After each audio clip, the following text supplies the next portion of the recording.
2026. And of course, we'll be with you until 10 o'clock tonight. We're going to join YouTube in moments. Jamaica is not only a word. The future is not built by delay. One man has a vision. The other man is talking about veto, voting it down. Well, we're live on YouTube. So welcome to all the listeners all across the world. As a matter of fact, I'm having a little challenge on the other page, so I had to jump on this one here. Thank God we had a backup, and we we may have to create other backup pages. But thank you for joining us for tonight's program, and we hope that you'll stay with us for the entire 3 hours. Close round about 7 o'clock. It's 3 minutes after 7 o'clock. Let me go in and say good evening to the moderator. She's in Florida, Caroline. Good evening, Caroline.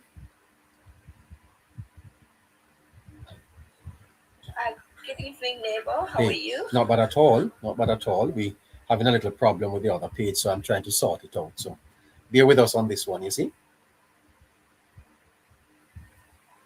Oh, okay. I understand. Yeah. All right. Let's go in and say hi to Shefreen too. Hey Shefreen, how are you? Just before you go there, neighbor. Yes. Good evening, listeners. Welcome. Please tap the screen and share the live. Please remember to press that white arrow and then that yellow circle and repost the live, please. Have a great show, neighbor. Thank you so much. Thank you so much for that. Let's go in and say hi to Shefreen. Hi Shefreen, how are you doing? I am well, neighbor. How are you? You look so good. Thank you so much. Nice. You're in Canada, eh? How is Canada today? Canada is okay? Cold. Oh, it's cold in Canada. Wow. It's cold where I am. It's too cold for spring. What can I tell you that Jamaica is actually warming up. The temperature here is pretty high. As a matter of fact, it's becoming a little uncomfortable to survive all of this heat. But we hope to hot things up on the program tonight. Oh yes. Oh yes. You look great, neighbor. Well, thank you so much. Yeah, I hope you have a great show. Thank you so much. Are you hearing me? Are you hearing me okay? Yes, you sound really good. Sounds good. All right. So let me say good evening to the listeners joining us all across the world. We have a packed program for you tonight, so let's get right into it. Please remember to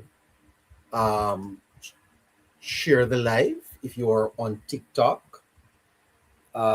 Please remember to repost the live, and if you are on YouTube, have you subscribed? And please remember to support the program. Our telephone, which is a WhatsApp, is 876-858-9553. And of course, we always appreciate you people on YouTube. We appreciate your contributions and your gifts. The Zelle account is going across your screen. If you are on TikTok, 954-635-8732. That's 954-635-8732. Let me by way of news. Not much happening in the news today, so we're going to go straight to the notes, and I want you to listen to this. When you listen to this, former absolutely frank and major, Madam Speaker, I must say, to be absolutely frank, a major impulse that brought me here today was to see you in your elevated condition.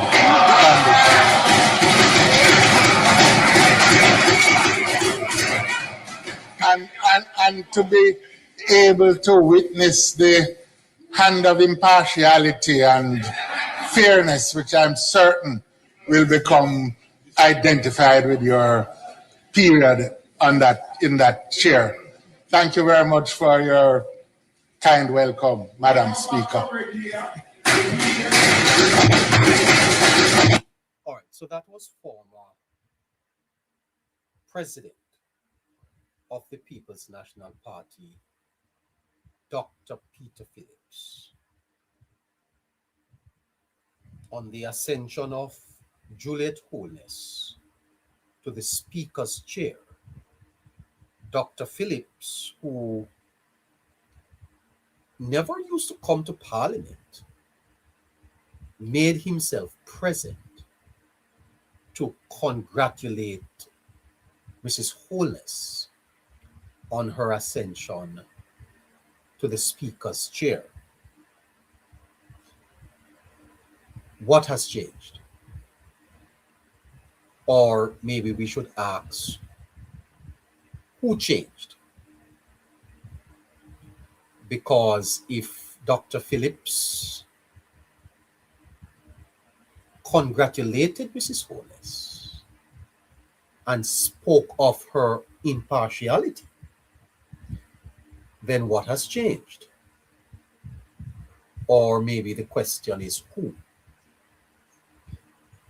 Not the what, the who.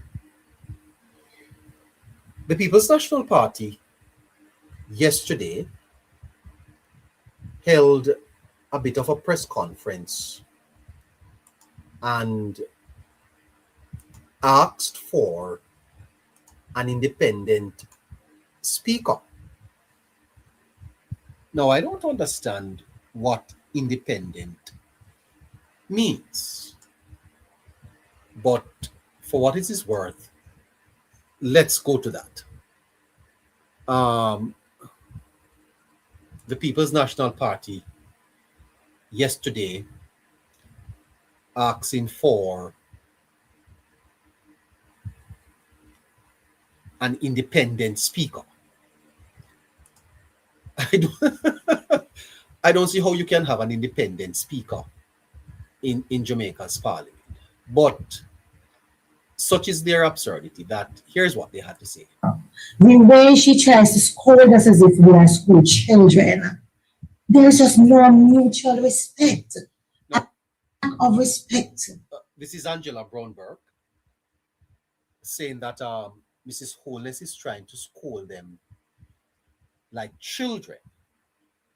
Now you watch Parliament. Where is that scolding like children that Mrs. Brownberg is coming from? And she said something that is profound, you know, that there is no mutual respect. In other words, they don't respect her. Angela Brownberg admitted at the People's National Party's press conference that they don't respect the speaker. Now, I think we should all pause here for a minute and let that sink in. The People's National Party is saying through Mrs. Angela Brownberg, they have no respect for the Speaker of the House of Representatives. So what you see or what you saw demonstrated last week Tuesday now have nothing to do with no NaRRA bill. Nothing at all. They don't respect Mrs. Holness. And you know why? You know why, you know. But that is for another discussion. Because this country can deal with truth That is why Singapore is where it is, and we are where we are. It's a very difficult society, to navigate. Classism, elitism, taponaris, little black girl who's married to a black boy from Spanish Town, Speaker of the House.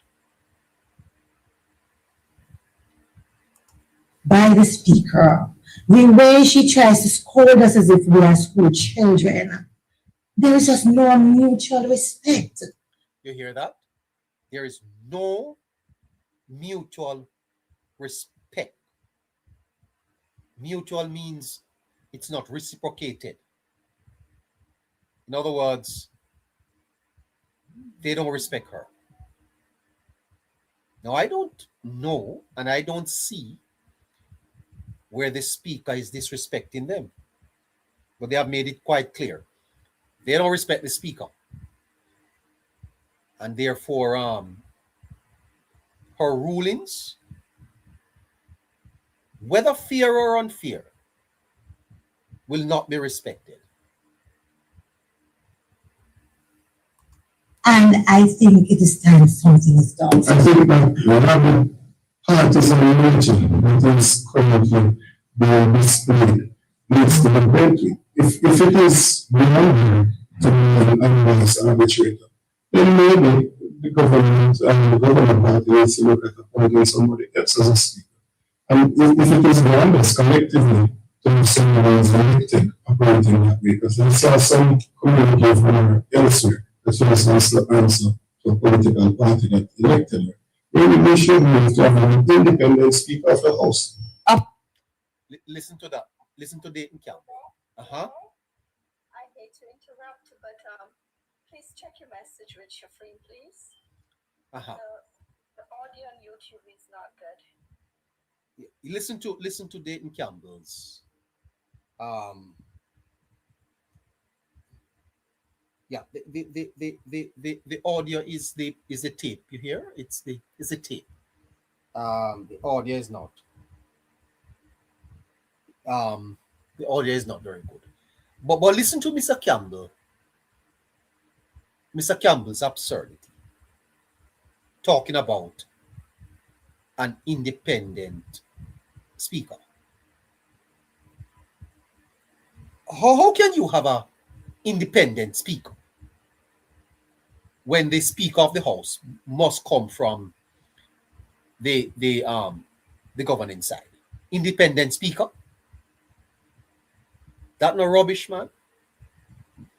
That is going to require some constitutional arrangements. You can't have an independent speaker, Mr. Campbell. You talk nonsense. Anyway, before I go to the main matter, there is an interesting debate unfolding in our parliament right now. They're very interesting. And it raises a deeper question about democracy. This whole concept of democracy. The opposition People's National Party is uncomfortable with Juliet. They are uncomfortable with Mrs. Holness as the Speaker of the House.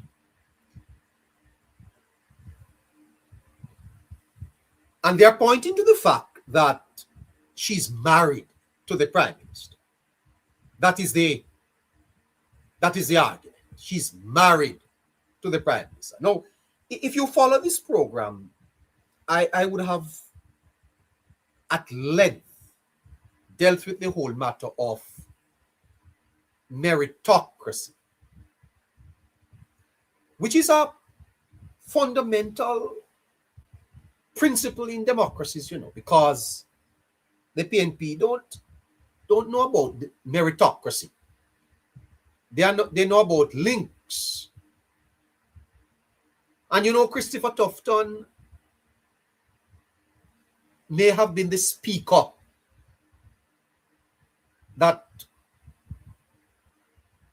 came out of last week, Tuesday, with the line of the debate, that the PNP is probably struggling with trusting themselves. I think the PNP need to look at themselves, because I think that's where the problem is. And as I have pointed out in previous programs, this idea that Juliet Holness is the Prime Minister's wife is a non-argument, It's a non-argument. Because Mrs. Holness is one of the most competent parliamentarian in the House of Representatives. She's not the Prime Minister's wife. It's not because she is the Prime Minister's wife why she is the Speaker of the House. The two are not the same. She is the Speaker of the House by virtue of the fact that she is elected. She's an elected, duly elected member of Parliament. And it is a most distasteful conversation from that angle, right? And the PNP is coming with this piece of absurdity about they want an independent speaker. Was Michael Peart independent? Was Lloyd B. Smith independent? Huh? Who were the other speakers of the House under the PNP? Were they independent? I watched. I wonder if I watched Parliament. I've watched Parliament a lot, and during the 18 and a half years of PNP mismanagement, there were some blatantly biased decisions made by speakers of the House. And you see this country, Jamaica? You see this country, Jamaica? When the civil society groups are to come out and address matters of national concern, they don't. But they might write long letter on NaRRA. When there is injustice and obvious acts of corruption, you don't hear from them. And this attack on the speaker is not just unfair. It is distasteful because we know where it's coming from.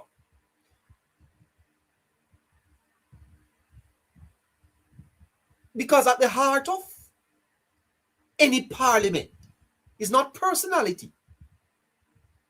It is process. Mrs. Holness cannot but be fair. I want you to understand that. Juliet Holness must be fair, because Mrs. Holness is not acting on her own.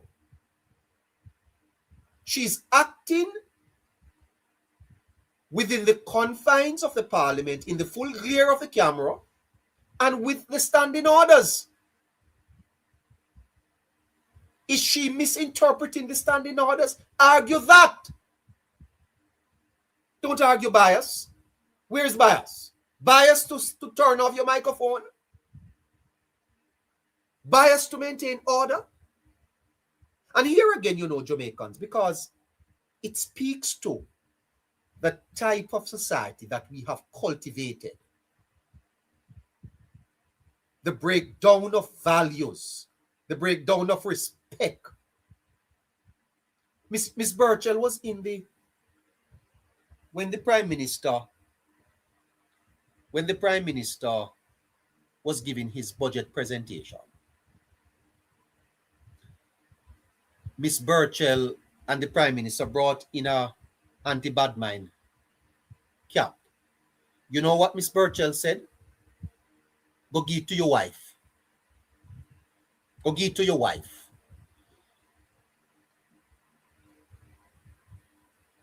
That's what Miss Burchell was picked up on the microphone. Sotto voto. Go give it to your wife. Imagine, listeners, a member of parliament,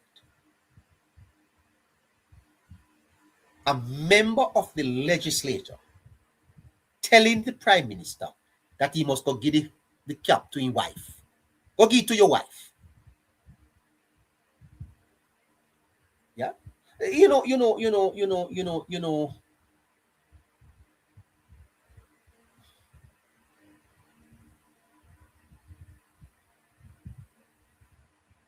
Which civil society group reprimanded Miss Burchell for that?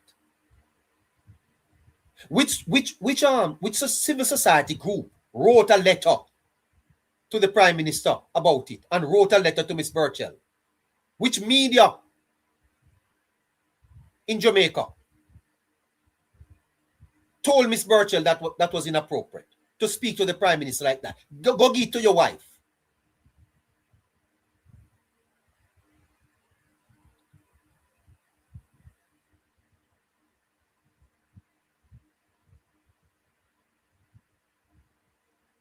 At the heart of Parliament is not personality. It's process. The Speaker's job is to enforce rules fairly. And I'm suggesting you tonight that Mrs. Holness cannot operate on her own. You want to talk about unfair speakers? Comrades, you really want to talk about unfair speakers? Uno is a setter hypocrite. Crit is singular. Hypocrites, plural. You know, I remember, listeners, bear with me. I remember, you see, there was a time in Jamaica. Asking everyone to repost the live, please. Yeah, there was a time in Jamaica when I didn't even know if the Jamaica Labour Party could have won any election. Never know. Believe me, when I remember when Bruce Golding came back out of the NDM into the Jamaica Labour Party, and the Jamaica Labour Party during that election was clearly going to be lose. And Golding came in at the ninth hour and provided an impetus and energy, and the Labour Party came out of the election with 26 seats. And then Golding became leader of the party. And the party barely won. After 18 and a half years, the Jamaica Labour Party barely won the 2007 election. And you know why they won? Because of two very popular social pillars, that of health and education. The Jamaica Labour Party promised free health care and free education. And they eked out a narrow win. The PNP had Jamaica locked down, tighter than a sardine can. They had Jamaica under wrap, locked down. And I don't know how the Labour Party did it, but I suspect that the proverbial noose started to be untied from that election. And for that 18 and a half years, it appears as if the Labour Party was doomed to opposition. Because every election the PNP win, they won. And I'm sure that Labour Party supporters felt like they were, I heard Audley Shaw once crying when Audley Shaw finally became finance minister, the man wept, because it was all about Omar Davies. Omar Davies, the Minister of Finance, and Audley Shaw, the opposition spokesman on finance. Scandal after scandal, scandal after scandal, scandal after scandal. And the PNP, PNP must be some of the best of your man. I with them. PNP seems like I said they had the best of your man them in Jamaica. Because me don't know what type of guzu them put spell they may have on Jamaica. So they couldn't govern nothing. They mash up the country and still they kept winning the election. Then come and talk about bias speaker. Bias speaker what? I don't know run with the PNP them and make them go about their business all time. Miss Angela Brownberg and Mr. Philip Paulwell and Mr. David Camp. Run them way. Because they don't have any moral authority. They should be quiet. When it comes on to bias, the PNP should be quiet.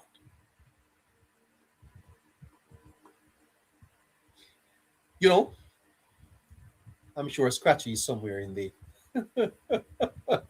I'm sure Scratchy is somewhere in the chat there, because only him can take them on. They should be quiet. Set off I don't even know what to I don't even know what to refer to this. I don't like them style. I don't like them hypocritical posture.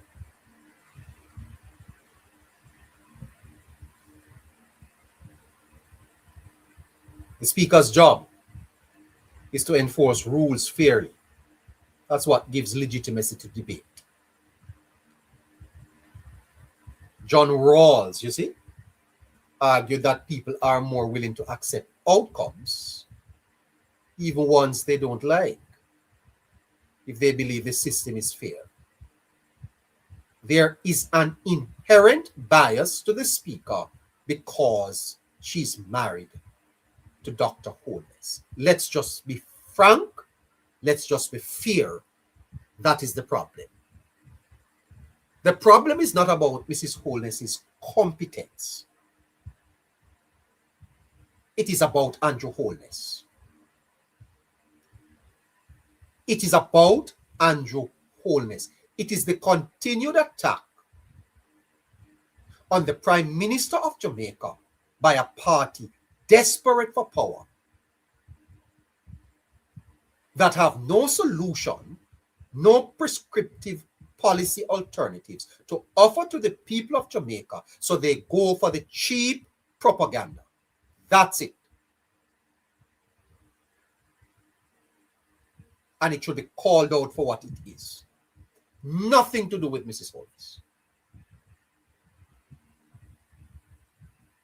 Because the real test isn't who the speaker is connected to. It could be Mark Golding's wife. The real test is whether the rules are applied consistently without fear or favor. That's what it is about.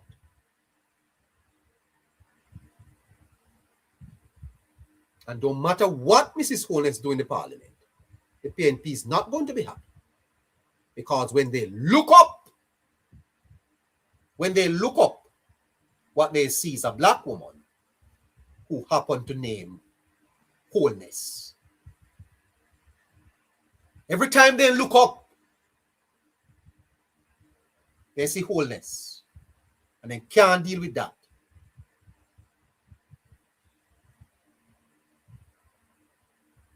Because if a speaker enforces the rules firmly and consistently, even when it is uncomfortable for the government,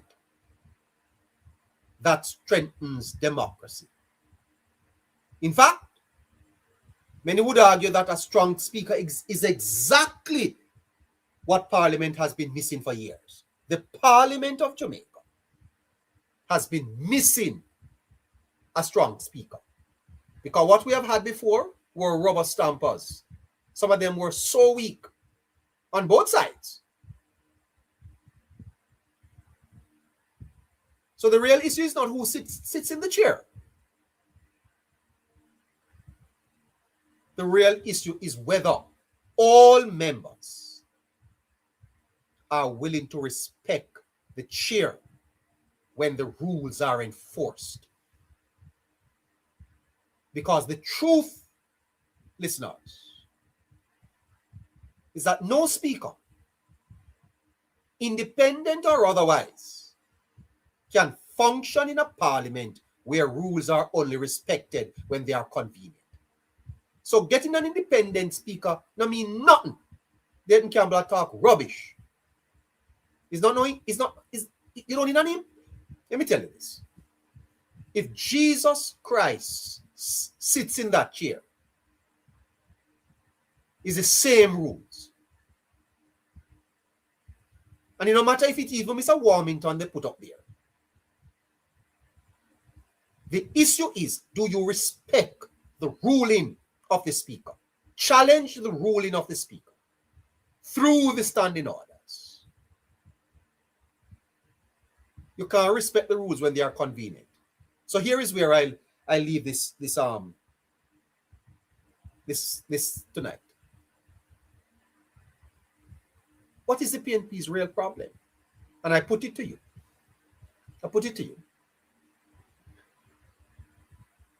That that Mrs. Holness is a very good speaker. I put it to you. That Mrs. Holness is a very good speaker. Her only problem is that her name is Holness. And the PNP hate anything named Holness. Because if tomorrow morning she change her name to Golden, they don't have a problem with it. Is the speaker, is a Mr. Holness they don't like. A Holness I beat them. And I will say to the governing Jamaica Labour Party, leave Mrs. Holness in her job. Leave the speaker in her job and tell the PNP them said, go sit down. And I would say to Mrs. Holness, enforce the rules. Turn off the microphone when they might chat and chat rubbish. A lot of them that they just chat them foolishness. Turn off their microphone. And they wait until they're acknowledged. Run the parliament tight. Lock it down, Juliet. Rein them in. Name them. Suspend them. If they misbehave themselves, name them. And tell the marshal to take them out of the house. Rules must be, if you can't go down not even down a hell. You can't go down a hell, go on like you want to rule Satan. You lay down the rule, ma'am, and tell them you are the captain of this ship and you have rules inside here. And when you knock the gavel, anybody can comply, they have to go out. People of Jamaica will respect you, ma'am. Don't ask for no respect for the PNP, because them don't tell you, so they don't respect your brother. They don't respect your husband, they don't respect the government, and they don't respect rules. Enforce the rules of the parliament. You have the support of the Jamaican people. The parliament can't run like a patty shop. Stand up on your foot, ma'am, and don't make them call you down.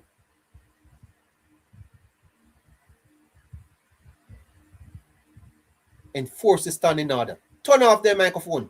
And if they want to walk out of the parliament, then walk out.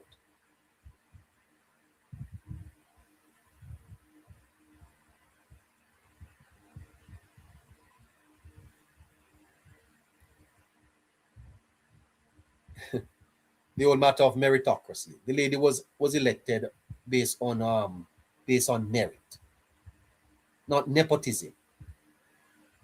Leave her. Don't let me have to come back on this subject, you know. Leave the speaker. Leave the speaker alone. Speaker is not the problem. Hypocrite PNP. The speaker is not the problem. Hypocrite Angela. Hypocrite Dayton Campbell. Hypocrite Paulwell. Leave the speaker. Hypocrite Mark. Listen to Dr. Phillips. Madam Speaker, I must say, to be absolutely frank, a major impulse that brought me here today was to see you in your elevated condition.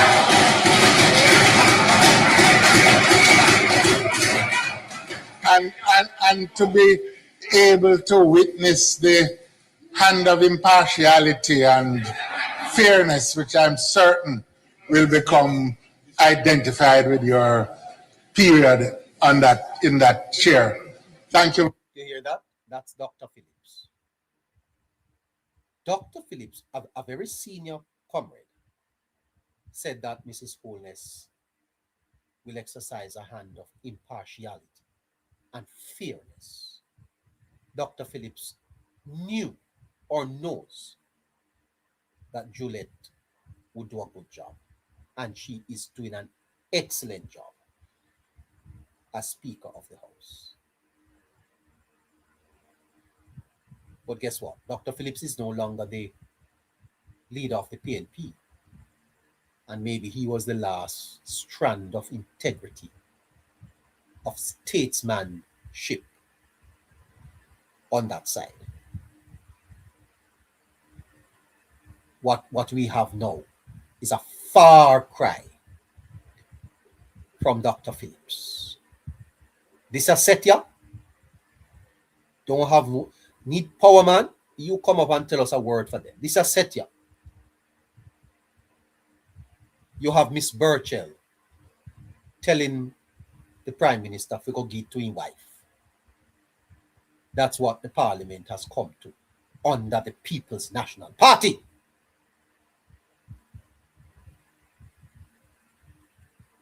So disappointed.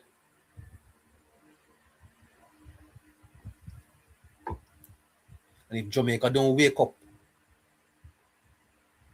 turn they sleep. Not turn they sleep. Wake up. Labor rights. Wake up on yourself. Wake up. You have something to fight for. Join this struggle. Join this struggle. Okay. 20 minutes to 8 o'clock. The time is going. The Prime Minister, in his budget presentation in March, made some important announcements. And I want to use the next maybe half an hour or so to lay the foundation, to show you why wholeness should be supported in this push to build Jamaica. Now listen to Golden. Golden is a veto man. Yes, I hear Mr. Hughes saying that he's a good legislator. I'm going to have something to say on that. Right? Listen to Mr. Wholeness, your Prime Minister, Jamaica's Prime Minister, Jamaica's best Prime Minister. Chat all you want, attack all you want, say what you want. He is Jamaica's best. And he is very much present on the job. And he is the perfect man to build Jamaica. If wholeness can't do it, it's not going to be done. I tell you the truth.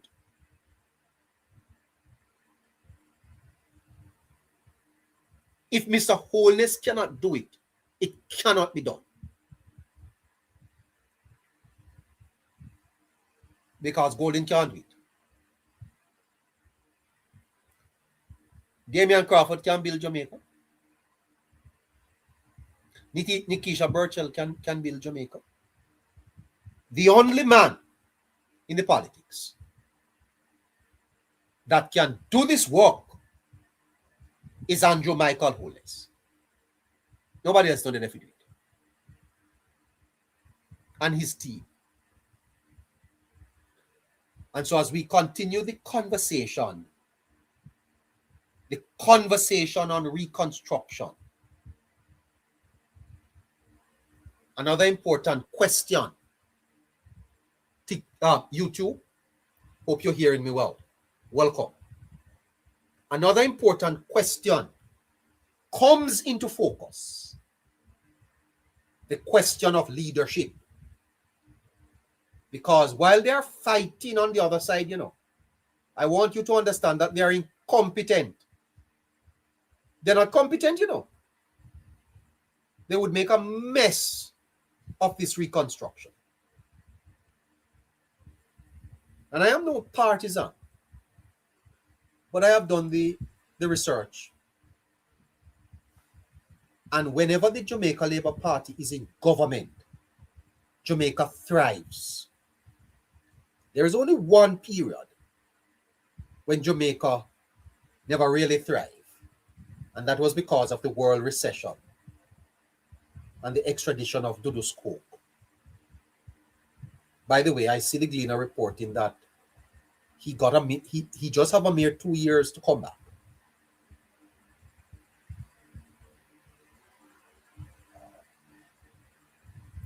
It's not just about who holds office, but which Jamaican parliamentarian is best positioned by experience and record to guide Jamaica at a time like this.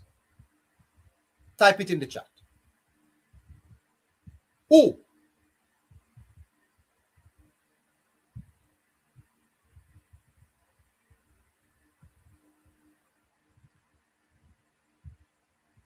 Which Jamaican Prime Minister? Which Jamaican parliamentarian? And therefore, as we talk about reconstruction, let us understand that Prime Minister Holness enters this period with a track record that is unmatched and that is worth examining, especially in the context of crisis management and fiscal discipline. Jamaicans, make we top play. Listen to me. We must stop play politics. We must stop play politics or we not go nowhere. The man is the best man for the job. Take off your political hat and put down your orange Kool-Aid and your quench where you drink and speak facts. Can Mark Golding, where is Mark Golding's experience to lead any reconstruction? Where is the PNP's plan? When you look at the COVID-19 pandemic, it was an unprecedented global disruption. Governments everywhere were forced to balance public health, economic survival, and social stability. Many of them had to make very difficult and unpopular decisions. And in Jamaica's case, the administration had to act quickly, coordinate across sectors, and maintain a level of order in uncertain times. Whether one agreed with every decision or not, that COVID-19 period provided the experience in crisis governance, something directly relevant. It's almost like God was preparing the man. You may not like Wholeness, you may never vote for Wholeness, but you cannot deny he is the best man to build back Jamaica. Give him the job. Where I want to start tonight, you see, where I want to start tonight is I'm going to take you to Mr. Holness's budget presentation. Before I go there, Harry is joining me on YouTube. Hello, Harry. How are you? Good night, neighbor. Good night, neighborites, everybody. Well, I'm good in a neighbor. I'm hearing you loud and clear. You don't agree with me, Harry, before we start the clips that in terms of the best man for the reconstruction, it remains Andrew Holness. Without a shadow of a doubt, neighbor. Without a shadow of a doubt. Nobody has in terms of from the position area have shown any form of competence to even match, more than to say to exceed what Mr. Holness has put forward and what he has done and what he's capable of continuing to do. There's really nobody else at this current time from the other side to really, step up to the plate and bring Jamaica forward into the modernization and globalization standards that the rest of the world have set already. Fantastic. Let's go to the Prime Minister speaking on the Jamaica's foreign policy. Very interesting. Let's listen. That was very important in the multilateral system. A voice and a vote. But, Madam Speaker, we had no power. We had no military power. And we had no economic power. Madam Speaker, both superpowers sought to control this third bloc, to expand their spheres of influence, secure strategic geographies, access resources and markets, and spread their culture and ideology, or simply put, to exercise hegemony. This was the context within which Jamaica started its navigation of a complex global system at its independence. At the outset, the Right Excellent Sir Alexander Bustamante, when asked about Jamaica's alignment, declared, "We are with the West." A simple yet profound framing of Jamaica's foreign policy, economic and social program, and political direction. The Jamaica Labour Party has always taken a pragmatic yet principled approach to the multilateral system and the vicissitudes of the poles of powers within it, while staunchly maintaining our independence of thought and agency to act in our best interest. The position served Jamaica well. The period between 1962 and 1972 saw political stability, the fastest pace of growth and development of the Jamaican economy, and the build out of our institutions.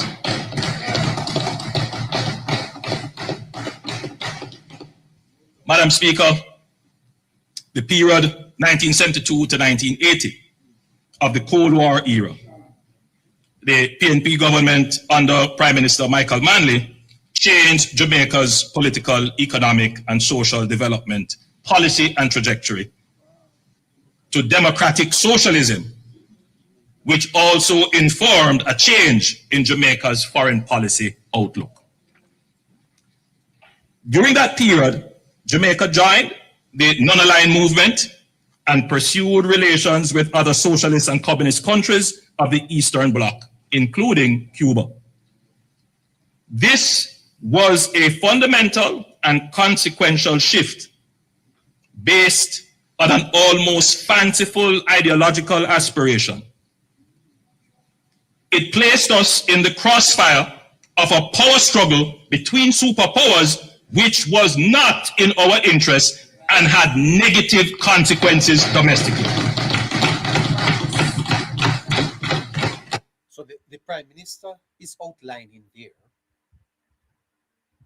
the setbacks, we have had. I know this may not be sexy political stuff, but listen, because it is important that we lay the foundation for where we are today. NaRRA, Jamaicans, we have missed many opportunities. Harry? Yes, neighbor. Harry, the Prime Minister there speaking about how the period of the 70s would have brought Jamaica to a place, Harry, where it really set us back for years, eh? And Yes, neighbor. you in your monologue last week was speaking about hurricanes. But Harry, you didn't mention Hurricane PNP. You missed that one. Well, neighbor, I can't even call them a hurricane, you know. There's something else, you know. Yes. Yeah. But speak to the importance of us understanding the outlay of history as we move towards a time today where we are trying to maximize and educate people on why NaRRA requires the people's support. Well, the first thing we look at, neighbor, specifically from what was played just now, it shows where your leader as a country, where the leaders have pivoted. Yes. Especially now, because now it is even more fragile yes. than ever before in any history. Not even when World War I and II happened. This time it's even more critical because there's a lot of relationships that are formed between countries, multilaterals and so on. And just one move, one statement. Manley did one say that he will not go around of Jamaica crawling on their knees but on their feet. And that sunk Jamaica immediately. Right? So it shows the importance as to where the leader and leaders of a country stand.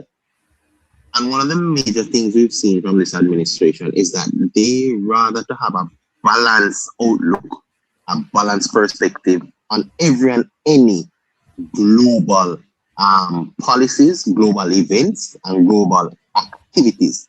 Because you don't want to get your hands into somebody else's pickle just by a simple statement. You will be finding yourself, whether it be sanctions, tariffs, some relationship will be severed and maybe severed for a lifetime.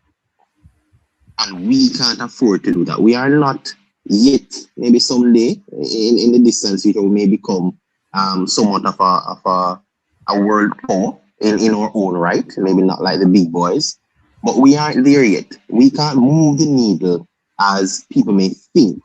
Nobody listens when Jamaica speaks like that. We aren't the driving force in this economy. But we have to maneuver carefully in an intelligent way and to ensure that we put our people first. And that means not making stands or decisions out of ego, out of political affiliations, and out of pretty much alignment for one ideology over another in that aspect, right? And we've seen how it hurts. As well, neighbor, right? We've learned it the hard way, and we've seen the benefit of making the right decision.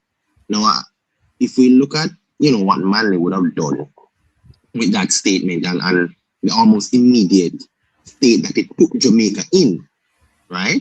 We had one of the worst economic times after that statement, and if nobody believes, they can always go and fact check it and look at it and see what happened to Jamaica.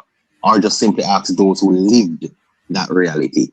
And it shows that policies and ideologies or that our leader stick by is very critical, and the people need to understand it even more.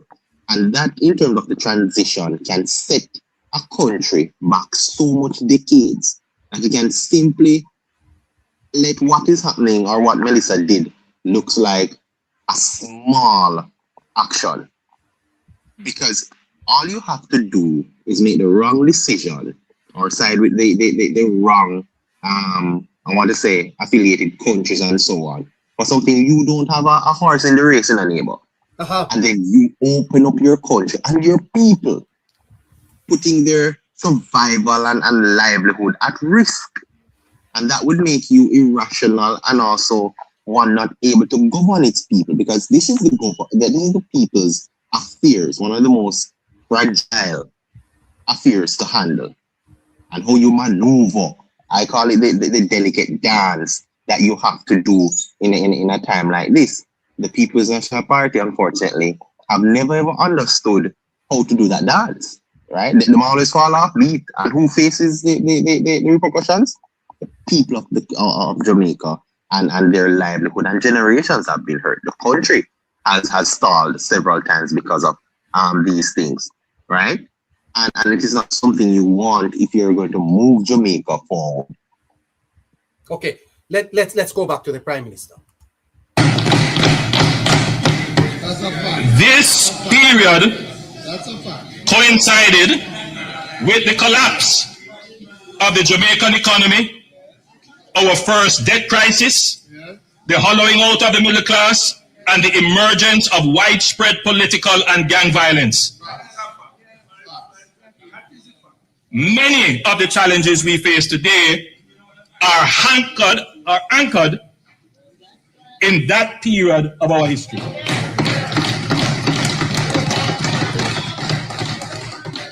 Now, look, I know what I have said here is going to stir up our antsness, because people do feel very strongly about this period, but I don't think it is ventilated enough.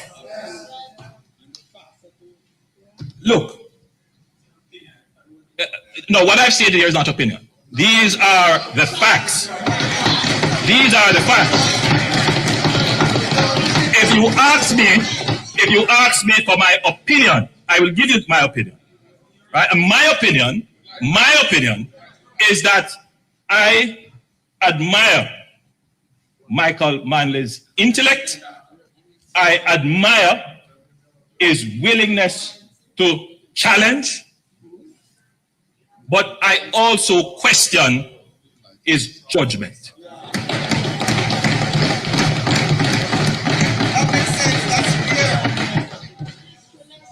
Madam Speaker, as it turned out, by 1991, the Soviet Union collapsed as a pole of power, and the multilateral system entered a unipolar phase dominated by the US, Western liberal globalization, and free markets. The global socialist experiment for which the PNP diverted Jamaica had been defeated and proven to be the wrong path to be pursued.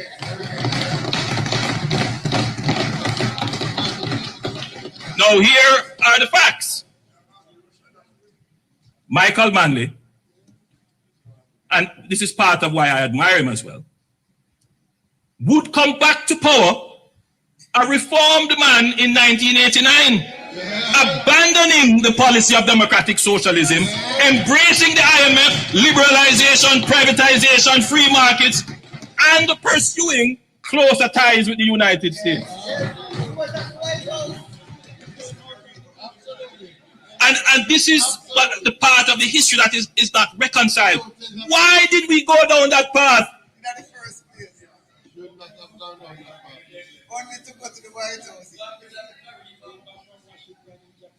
That is the question that keeps bothering me. Because it must bother every Jamaican, because had we not diverted for 10 years, even if we had changed government, but kept strategic and wise policies, Jamaica would be far better. Far better. So there we have it, Harry. A diversion in the 1970s has led us to where we are today, laying the foundation for appealing to Jamaicans to support the NaRRA bill. A very important point there, Harry. It is more than important, neighbor. It should be no different from the oxygen that we're breathing now. And for some people, they may say that sound a little bit too drastic. But the truth is, we've seen what not having continuity does to the nation. Right? And Mr. Holness made a very good point. He said it didn't matter if there was a change in government. Right. But had they stuck to the ideology that gave Jamaica growth for a decade, and we moved away, and that speaks to the chop and change culture in Jamaica politics in a neighbor. Exactly, and exactly why we are where we are today, Harry. Is the point I want to make, right? That we have not continued on a developmental path that would see us matching, even coming close to what Singapore did. Exactly. And any nation that moves forward in terms of your development, neighbor, and anything you're doing, not even country-wise, anything you're doing, even as an individual to achieve a task, you have to have a level of continuity. Yeah. But everything why is it that in our case, we only have two parties here? Why is it that one party always pushes the country forward, and the other, Harry, it's like that party is condemned to keep Jamaica going back? Because what is it that we are facing here right now, Harry, in terms of this NaRRA bill? Isn't the same? I was just about to use an inappropriate word. God for me. Isn't it the same thing, Harry? That here is one party saying, let's push forward, and the other party is saying, no. Isn't it the same thing that we're dealing with now? It is the same thing, neighbor, in a slightly different manner, right? But at the end of the road, it is all about moving Jamaica forward, getting us to where we should have been at least 30, 40 years ago. Now, when you look at both parties in the neighbor, you know from the get-go who wants to build Jamaica and who wants to move Jamaica forward. It is very much engraved in how each party move forward. The Jamaica Labour Party, they're more for economic growth, stability, growing the country, letting the people of Jamaica earn their keep and move forward together. People's National Party is more self-interest. They will do every and anything to ensure that their pockets are lined, that their people are okay, and that whatever for their party, which comes first before the people, because it's party before people, right? And anything else happens after that just happens, as long as they are the ones who are not in survival mode and they're taken care of. They don't care about anything else. The People's National Party, neighbor, is like this person who sees that the jar has $1 and thief out the $1, right? And now try to build it back, and then when they come back now, they see the jar empty, then thief the jar, right? Which has no use. And that is how the People's National Party operate. They are like parasites. I don't know, you know what the love bush, neighbor? Oh, yes. Growing up? Oh, yes. All right. I used to set a lot of it. So what people don't understand is that the love bush is a parasitic creature, neighbor, right? Yeah. A parasitic plant. It stifles the host. The People's National Party is that for Jamaica. Whenever there's any growth, right? And what symbolizes with the love bush is the saying that goes, if you put it on near the young lady's yard and it grows, it means she loves you. Bring that analogy to the People's National Party. They bring the narrative to say they can let Jamaica flourish. But at the end of the day, they let it seem as if they're going to advance Jamaica. But the truth is, they're sucking the life out of the host, which is the people of this country. And we've seen it too often. Yeah, absolutely, because you're talking about the 70s. The Prime Minister is speaking there about the setback we have had in the 70s. Not to mention the 90s, because oh my, that was a disaster. But here we are now, Harry, with an opportunity to reset the country, to pick up the pieces and to build. Melissa, as devastating as it was, gives us an opportunity to push Jamaica forward with the help of the multilaterals, and the PNP standing in the way, Harry. What are Jamaicans to do? Jamaicans need to do what our great grandparents and grandparents weren't in the capacity to do, neighbor. Stand up for their rights, understand what they want to achieve, and don't take anything less than what should be delivered. Say that So again. Say that again, sir. They should stand for their rights and do not accept anything less than what they want to achieve. First as a person, then as a village or community, and as a city, and then as a nation. Because that is how you build the microcosm. The people of Jamaica must reject this no vote. Neighbor, reject every and anything that does not advance the people and the country. Yes. There's no two-way about it. Think of it as do or die now. Because this is Jamaica having a level of resurgence, giving a lifeline, right?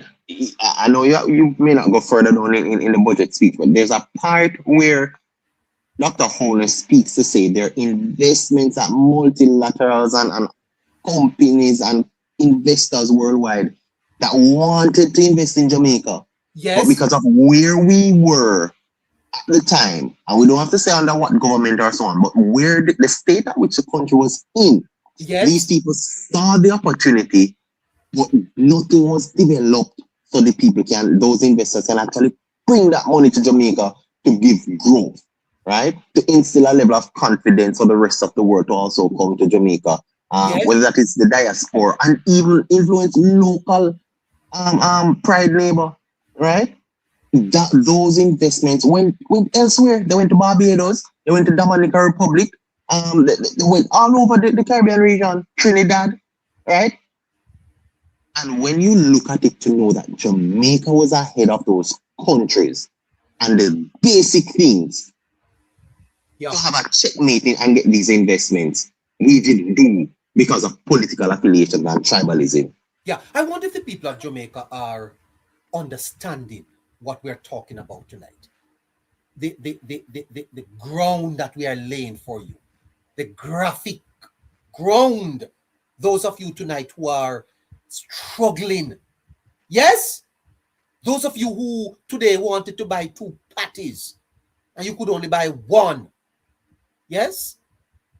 You could have been further ahead. Our country could have been further ahead. And we have a moment. We have this moment in our history to step up the progress, right? To push for prosperity. I see a lady on Nationwide, NaRRA Gay Banton, speaking about the conditions of the roads, right? We must get this right, guys. We must support this bill. We must support the reconstruction of Jamaica. Let's hear a little bit more from the Prime Minister. As we have seen with countries like Singapore facing the same challenges but maintained a strategic and wise foreign policy.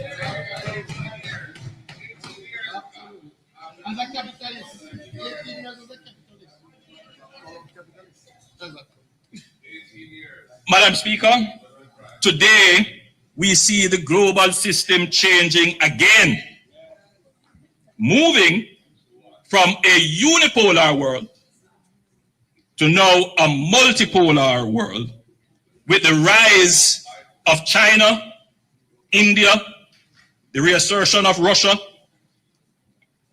and the EU.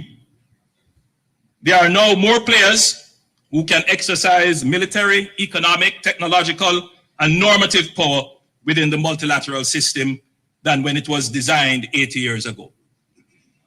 This means there is likely to be greater contestation within the multilateral system, and less automatic consensus on issues and solutions.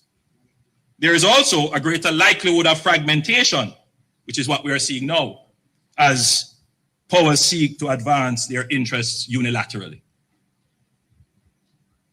It begs for a reform, urgent reform actually, of the global multilateral system. We cannot abandon it, but it must be reformed to take into consideration these new power dynamics that have emerged.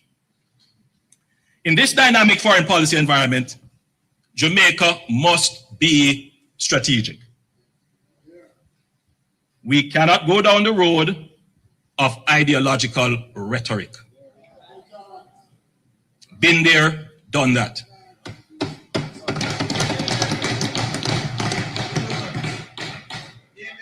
Foreign policy is about having a clear framework of principles and values within which we pursue our interests, while treating with the interests and powers of others with whom we engage.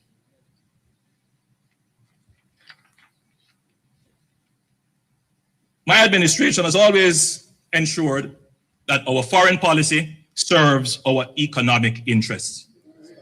Well, we can't stop that there. So Harry, the first thing that we need to point out is that the government is aligning the country, its geopolitical policy is aligned with the country's interests, correct? Sorry. Hello?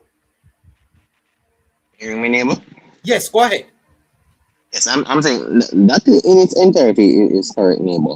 So right? you start from there. Right. So what and I System want to get start. its independence. Hold on, Harry, hold on. At the outset, Go ahead now. Go ahead.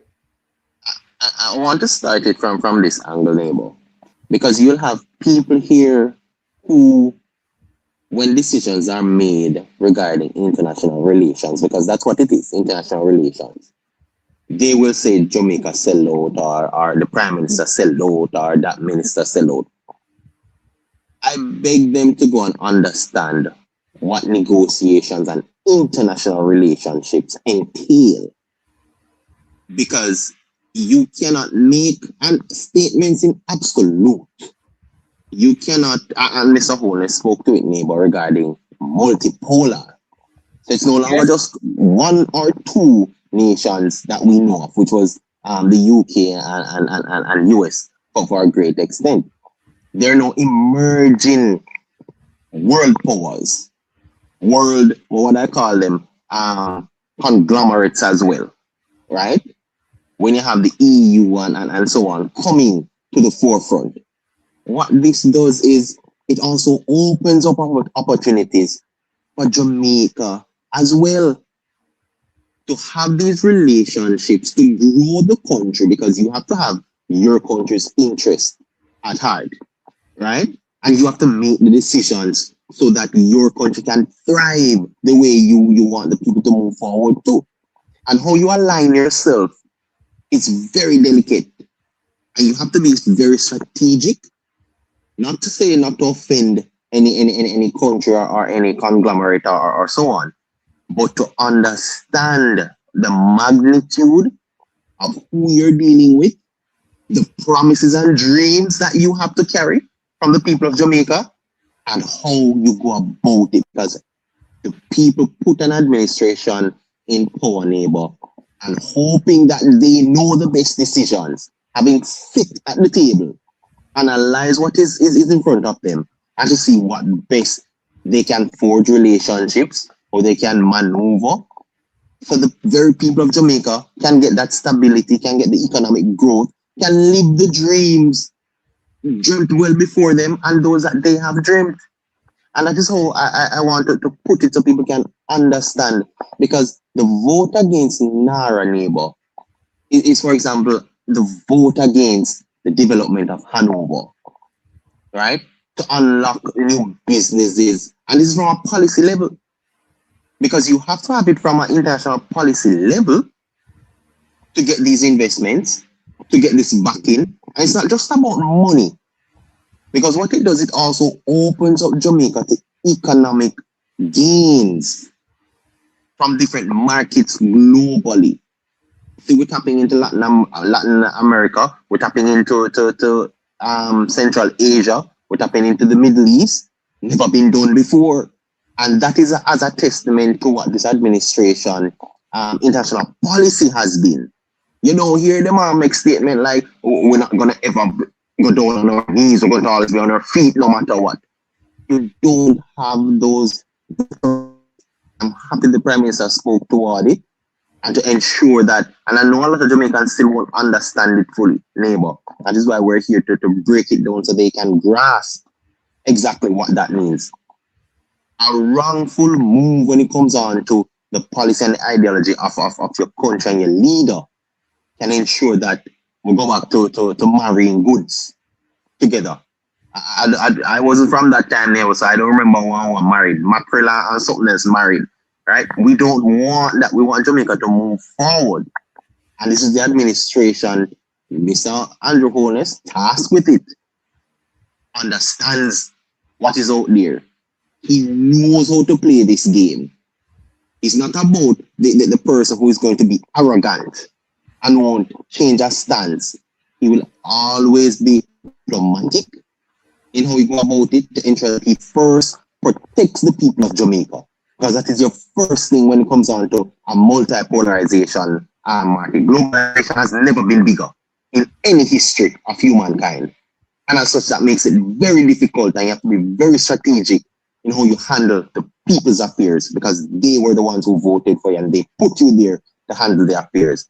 And it irks me, neighbor, to hear some of the things that the opposition comes with and to hear people run with it and think it's a viable stance.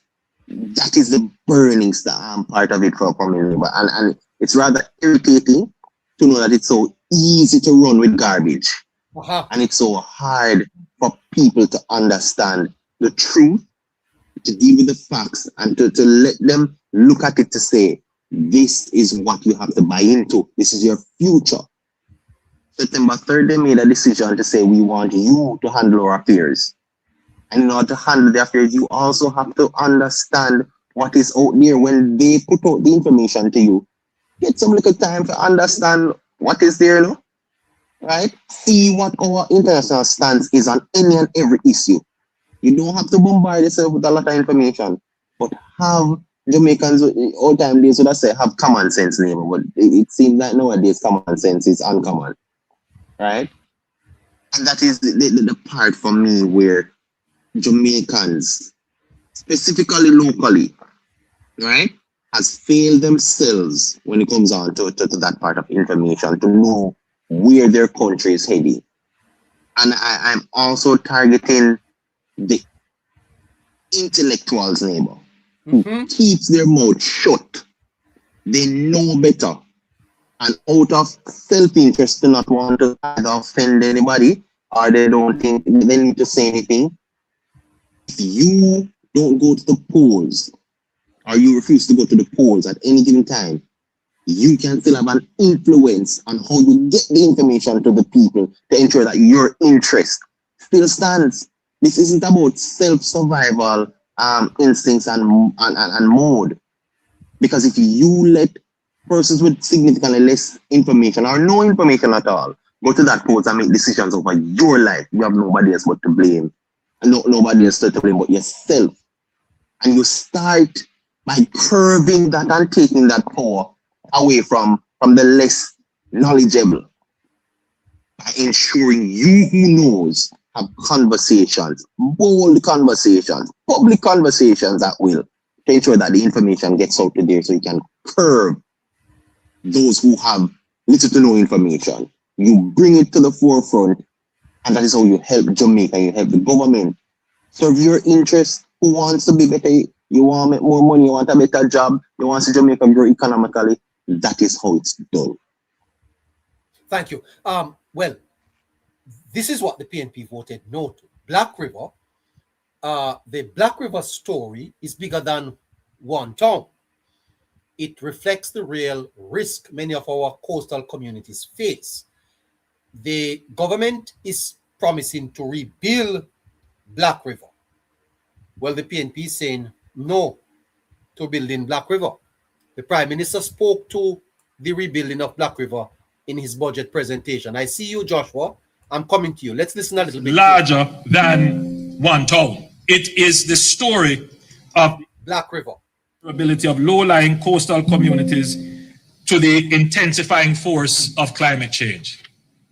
Black River is one of Jamaica's oldest and most storied towns. Founded in the 18th century, it was among the first places on this island to receive electricity, piped water, and the motor car, a proud maritime hub, the commercial heart of St. Elizabeth, gateway for the logwood and rum and pimento trade that shaped our economic history.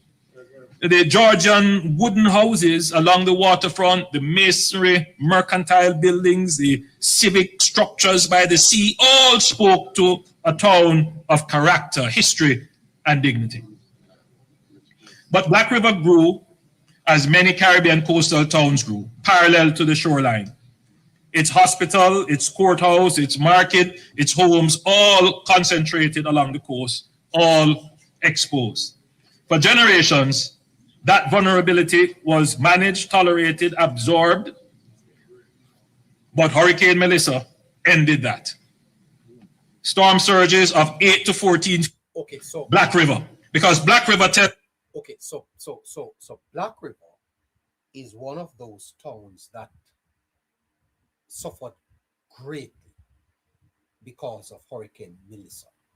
The Prime Minister is suggesting that the government is going to build back Black River. Is the PNP saying no? Is the PNP saying no to the rebuilding of Black River? How could they? So Black River not be built back. Is there anyone listening to me from Black River? Did you go to Black River after the hurricane? Black River? Let's listen to the Prime Minister before we bring in Mr. Downey. Park, the buildings will be designed. The Urban Development Corporation, working with our development partners, is advancing a climate resilient redevelopment plan that separates what belongs inland from what belongs on the coast. The heart of the plan is the new urban center to be developed inland, safely above storm surge and projected sea level rise.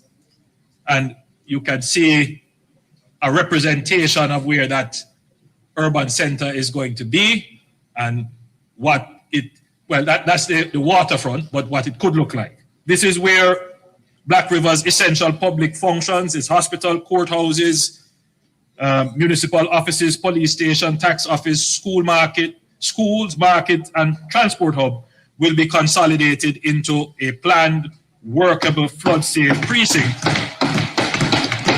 It will have a proper town square, a civic park. The buildings will be designed to withstand Category 5 wind loads. Built on elevated platforms above projected sea level rise scenarios with utility corridors, drainage infrastructure, and emergency redundancy. The historic waterfront. So Black River is going to be rebuilt. Brand new town, brand new urban center coming for Black River. Dissipate wave energy before it reaches shore, a concrete seawall integrated with a continuous public boardwalk and engineered revetments along the most vulnerable stretches of coastline. The waterfront will become what it always had the potential to be, a vibrant public amenity, an entertainment and tourism corridor, a place where boutique hotels and restaurants and cultural experiences make this stretch of Jamaica South Coast a genuine destination. So Black River is going to be brand new. The same questions that Melissa forced on Black River must now be confronted everywhere, and the answers must be guided by the same logic, applied consistently, deliberately, and at national scale. That logic can be distilled into 4 foundational principles that will guide how we plan, build, and invest going forward. The first principle is strategic spatial planning and risk-informed development. What happened in Black River happened because for decades, development decisions were made without regard to hazard mapping, flood risk, or climate projections. That must now change. Critical national infrastructure must progressively be relocated away from high-risk coastal zones. Hospitals, schools, utilities, highways, and logistic facilities must be positioned with full regard to storm surge, flooding, and sea level rise.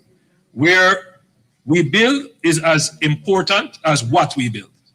The second principle is building redundancy in distribution. Okay, so I think you get it there. That the Black River is going to be something else when the Prime Minister and his team is done with that. Going to be fantastic to drive to Black River to see that urban center and the various hotels and things that will be coming there. Good night to you, Mr. Dobney. How are you, sir? Mr. Dobney is on TikTok. Wonderful. Just enjoying the buoyant expressions of the value of the Jamaica Labour Party to the Jamaican people. And I think that needs to be a message that consistently populates the ear of every Jamaican. 2.8 million people. It's not a difficult task. And I do believe that Jamaica is catching on to the impact and effect of the JLP's governance in Jamaica. I do believe that we are catching on. Yeah, I thought from you, Mr. Dobney, on the politics of this moment, the development of Jamaica, the reconstruction is seeming to be marred in politics, with the PNP seeming to be putting up a resistance to what is happening through the NaRRA bill. How do you see it? You see, one of the things that we must understand, neighbor, is the PNP, based on my knowledge of the 60s when the Jamaica Labour Party was in charge, Jamaica has always been positively seen in the regional and international space. Jamaica declined under the PNP in the 70s, and the truth be told, the PNP, even those who are there, some of them who has been there from day one, does not understand the value or is able to identify the development that is taking place across this country. And yes, I do believe that some of them may very well understand it. But if they acknowledge it, it may very well spell the demise of the party that they have aligned themselves to. And that is one of the problems. It's high levels of bad mind, and because Andrew Holness is not expected to accomplish such transformational feat in this country. And they are indeed cowering under that reality right in front of their eyes.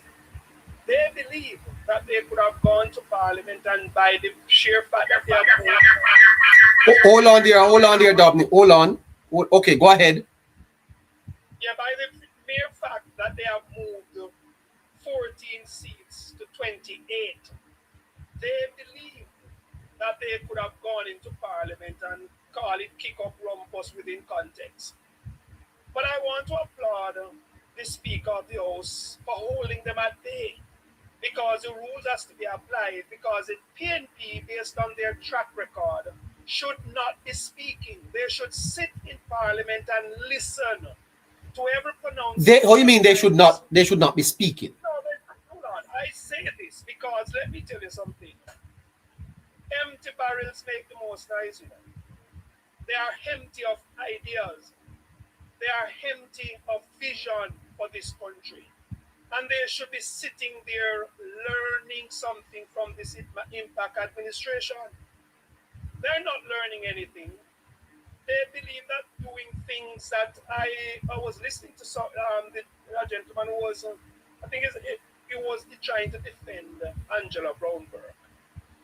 And he was taught, the statement that he made, that in order to be heard, a little rebellion is necessary. Uh-huh. Rebellion can be objective, but rebellion can be also misplaced. Their rebellion, in my mind, is misplaced because the future of this country rests in the hands of the Jamaica Labour Party and definitely not the PNP. So we have to understand that we have to put things in context. Every meaningful PNP member across the length and the breadth of this country, including some of the 28 in Parliament, those who decline to vote for or against NaRRA, is in fact saying to the Jamaican people that this is a good thing, and I cannot allow my name to be quoted among those who declined to give support one way or another. Yes. So let us understand that the PNP is bankrupt. They are deficit. In other words, they have a deficiency in understanding that an acceptance of the pathways of the Jamaica Labour Party may very, very well bring them some support. Because if you cannot see a good thing and accept it, then trust me, you're proving that you are a knowledgeable individual, putting the development of Jamaica at the forefront of your objectives. Expediences and political expedience don't carry us nowhere. Accept what is good and learn from what is good, because our future depends on Jamaica moving in a positive trajectory, indeed a positive pathway that is going to redound to the benefits of all Jamaica. Our children's future lies in the hands of the Jamaica Labour Party if we must make a distinction between what we have been exposed to post-independence, the 60s, the 70s, the 80s, the 90s, and now we have to accept that the Jamaica Labour Party is good for Jamaica. Yeah, Mr. Dobney, based on your reading, sir, what is the PNP objecting to? They are objecting to the fact that they are not the government of this country. Oh. And they are objecting to the fact that the jail is moving full steam ahead in transforming this nation under the leadership of Andrew Michael Holness. That's what they're objecting to. Because you cannot see positives and stand against it. That is folly. That is being disruptive. That is being saying to the Jamaican people, when I do this, you're going to think that I am doing something good because I am what you call the opposition and I'm opposing. I dare declare that to oppose a good thing is folly. Yeah. I mean, Mr. Dobney, the people of Jamaica, civil society groups, and those in the intelligentsia, private sector, I am disappointed, sir, that I have not heard much from them backing this bill. Why? Let me tell you something. The leadership of most of our agencies are what you would call stained by PNP leadership. Hold on. They are stained by PNP leadership? That is correct. Stained? I do believe that stained. And so the leadership... How they become stained? Hold on. How they become sustained? Look here. Let us understand, based on, and this is my personal opinion, let us accept this fact, that the PNP has done great injustice to this country. They have given many persons long-term contracts in some of these agencies and seemingly untouchable. I would urge the survey. Let me tell you, what I believe, neighbor, is that civil servants should serve the governance of this country because that's responsibility. My God. Civil servants must not be serving the political ideology that they are exposed to or seeming to desire to be the order of the day. What they must do is become professionals in identifying governance that gives value to their stewardship and indeed their leadership. But the sad reality, in my own mind, my opinion again, that there are many of them who are practicing politics to the detriment of this country. So that is part of what is wrong with the political architecture of the country, Mr. Dobbs. I dare declare it is. And we must move legislatively to change so that no political party is allowed, if it is identified, their people to be standing in the way and let me superimpose a PNP administration governing. The order, in other words, the sacredness of parliament in decision making legislatively must be explicitly carried out by those in authority in the state agencies. Because if that is not done, what is its tantamount to rebellion against the governance of the day based on the choice made by the people? The people has given LP a mandate to govern in the third term, and I am sure for the fourth term. So what must happen? Hold on, but you're only 6 months into the third term, and you are saying that the fourth term is on? Let me tell you something. When Andrew Holmes finishes with this country and the team JLP, you're going to have 4, 5, and 6 term because the PNP has, in other words, if you look at the broad spectrum of the PNP leadership and those in second-tier leadership, third-tier leadership, there's nobody to take the reins of this country. Look at the JLP in contrast. There is serious depth in terms of leadership capacities. Serious depth. The PNP does not boast that.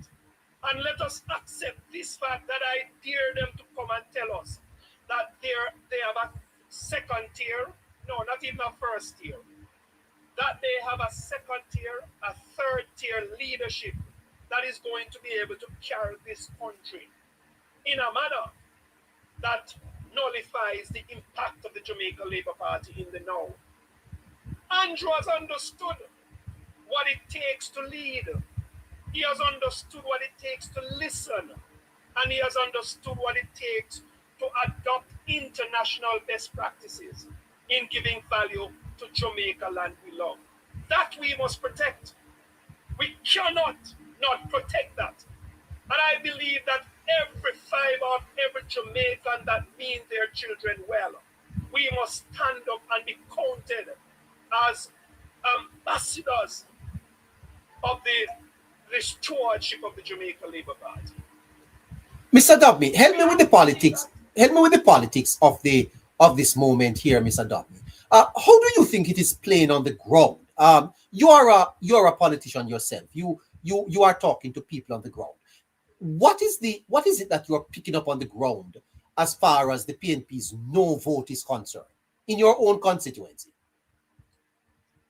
Let me say this, neighbor. I have heard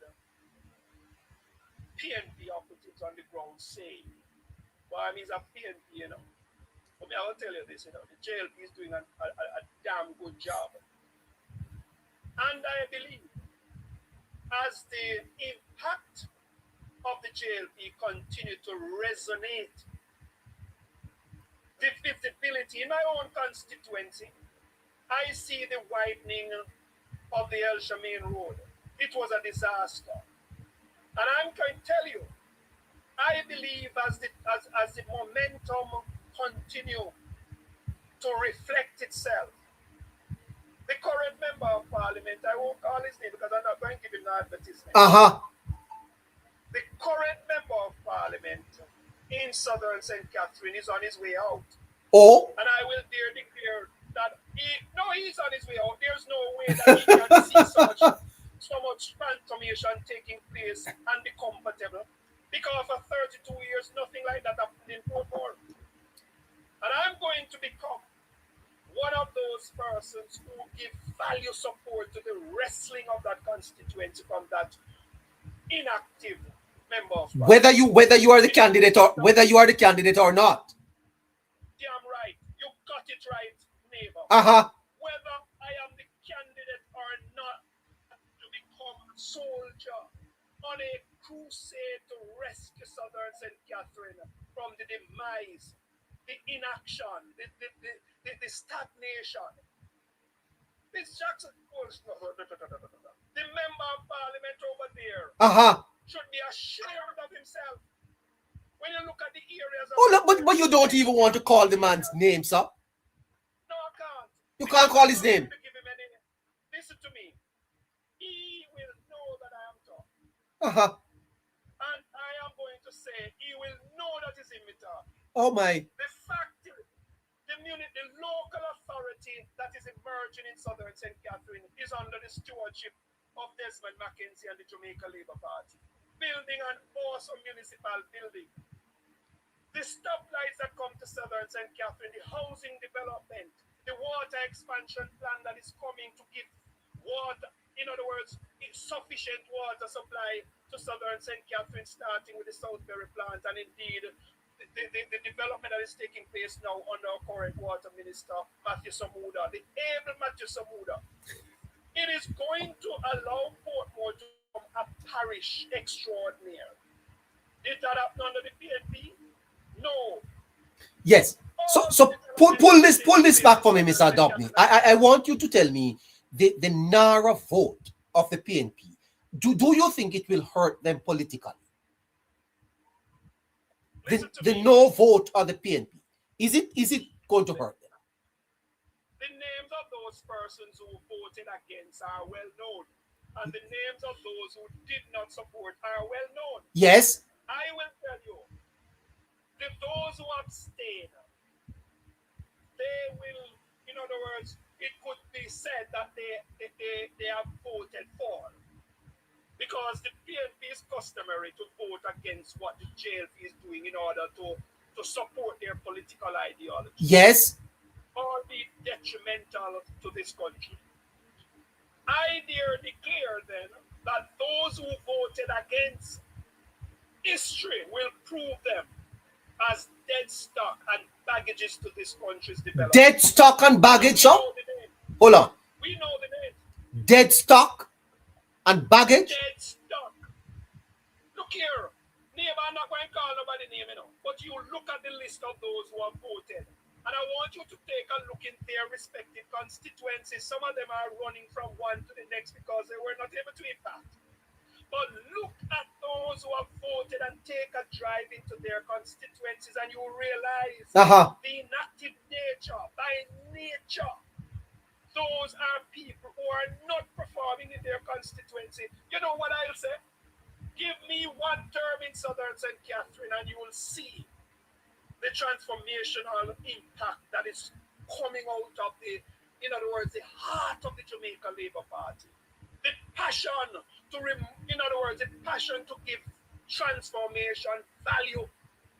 How can you be an MP for 32 years and there's no legacy? Not even a sign. Yes, if I've signed for the constituency office, not even a sign, a community sign to say, this is my legacy. Look here. The PNP reflects stagnation. The PNP reflects what you call the impoverishing of the Jamaican people. Hold on. Impoverishing of the Jamaican people, sir? Hold on. You want me to say it again? No, I'm not. We have become the poorest under the People's National Party. Say that again. Hold on. We have become what? We have become the poorest under the People's National Party. What you saying to me? Look here. You want me to name it? The wiping out of the entrepreneurial spirit of our people. The business sector, banks, fledgling Jamaicans who wanted to see themselves as business persons contributing to the growth and development of this nation. Some of them come inside. Some of them fly out and can't come back. Some of them. That happened under the PNP, sir? Hold on. That happened under the PNP? Look here.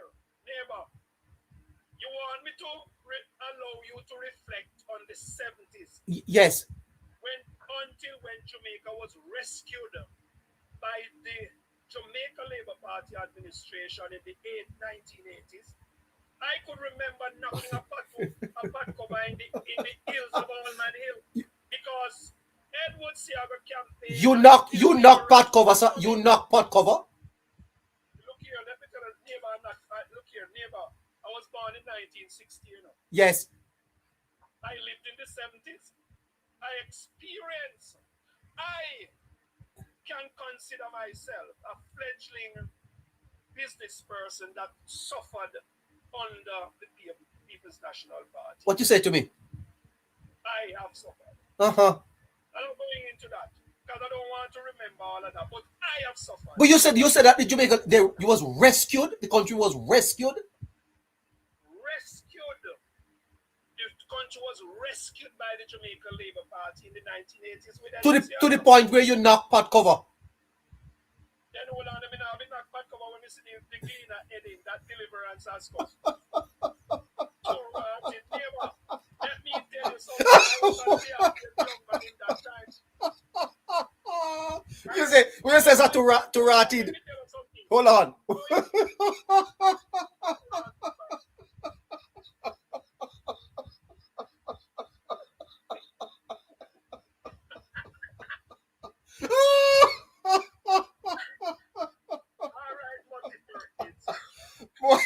You're so big. This is fantastic. They're too ratted.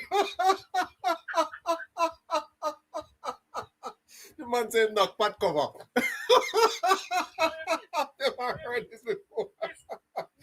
What was the leader? Hold on. What was the leader's headline? What was the leader's headline?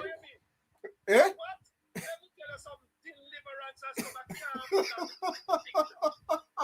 handsome picture of the new prime minister bringing new hope and development to this country. I can't forget that. Uh-huh. Edward Seager was now the prime minister. Yes. He was a handsome young man. Yes. And we were proud. Look here, let me tell you something else, neighbor. Uh-huh. Jamaica Labour Party have some beautiful ladies and some handsome men. Yes. When you look at the prime ministers in the history of the Jamaica Labour Party, they were handsome people. Well. They were beautiful ladies. Uh-huh. And the fact of the matter, their beauty was not just outward. They had a beautiful plan for the people of Jamaica. Yes. And they execute those plans with boldness and purpose. That's what happened under the Jamaica Labour Party. Michael Mann was a handsome individual, but oh, what a reckless man he was. Uh-huh. So we arrive at this moment now, Mr. Dobney. My time is running out very fast, and my guest list is also long. I wanna tell my guests, please bear with me a little bit. I beg you. Here we are at this moment, this NaRRA moment, this national reconstruction moment, Mr. Dobney. And sad, almost with memory that we would want to regret. The PNP seem to be again the obstructionists. It rings some memories that we would want to forget, eh? Of course, definitely. Let us say this, neighbor. What is good about democracy and what is good about numbers is that the Jamaica Labour Party, based on its objective desire for the continued transformation of Jamaica, allowed the bill to pass. And the bill is going to become law. Yes. They can choose to change it when they come back to power, which will never happen. Will never happen, sir?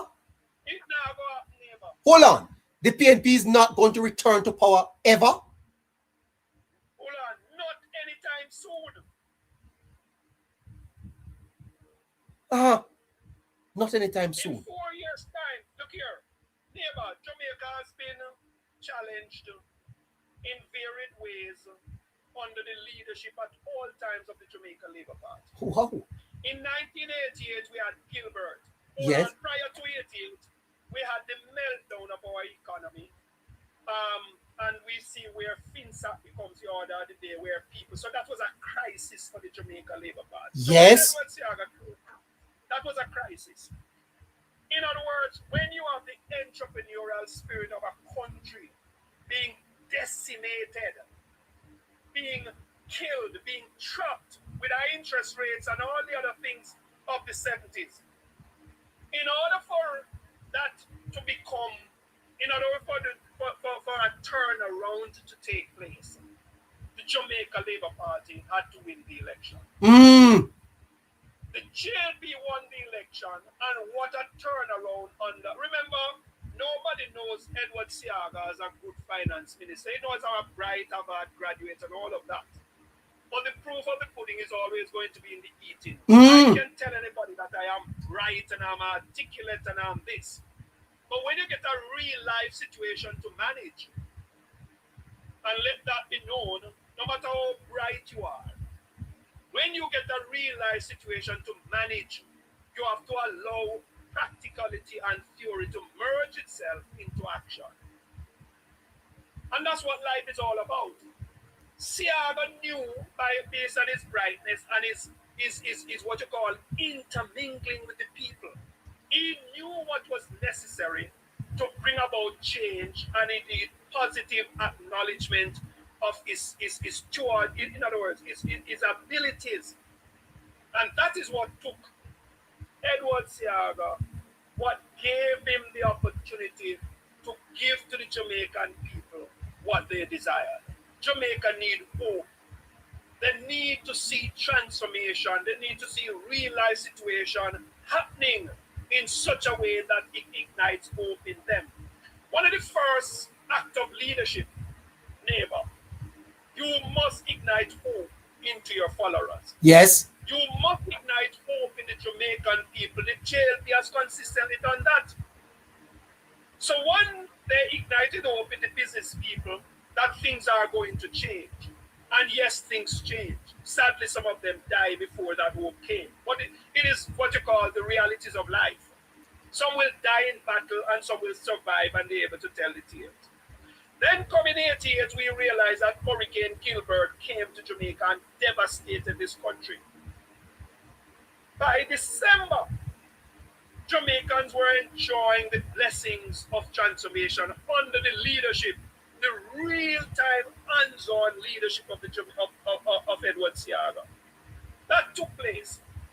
We fast-tracked to COVID-19. Yes. Under the steward of the Jamaica Labour Party, we managed to navigate. Yes, some of us lost our families. I have lost a stepfather, and I've lost family members, and I thought I was going to die too, because I caught COVID. Oh my. But thank God for the Jamaica Labour Party, who with a steady hand, our health minister, the local government authorities, the Prime Minister, we navigated our way.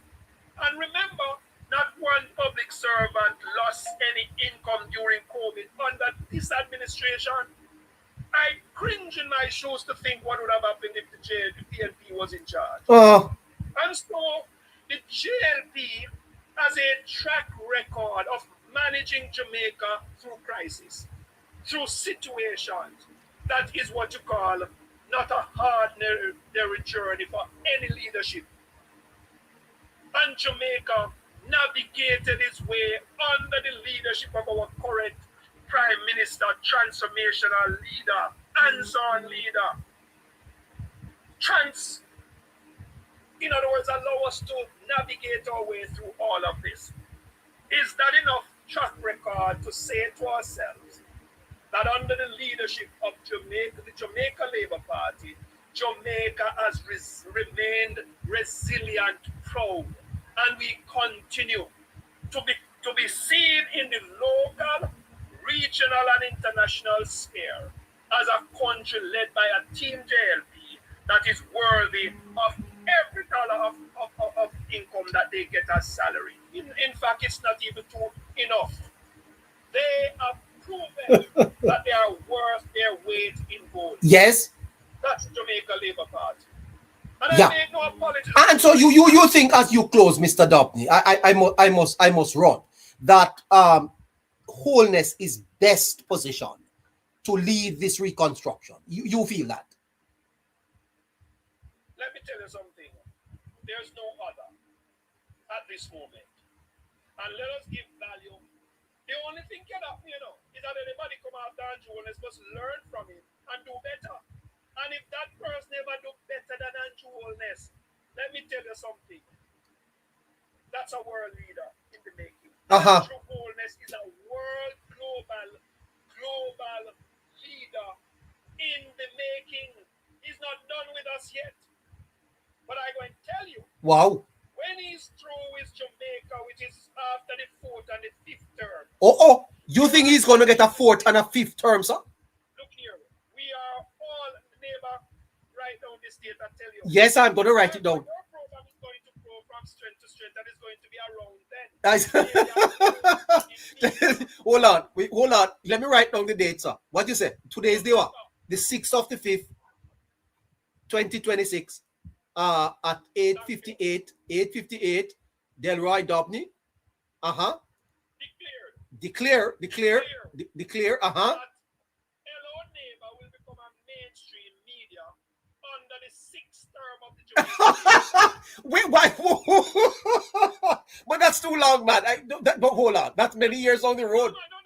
It is continuing, Neighbor. Let me tell you something. Your race of media in this space and in other words, this aspect of your media impact is going to continue to grow from strength to strength. Neighbor, you're doing an awesome job. Well, the team is doing an awesome job.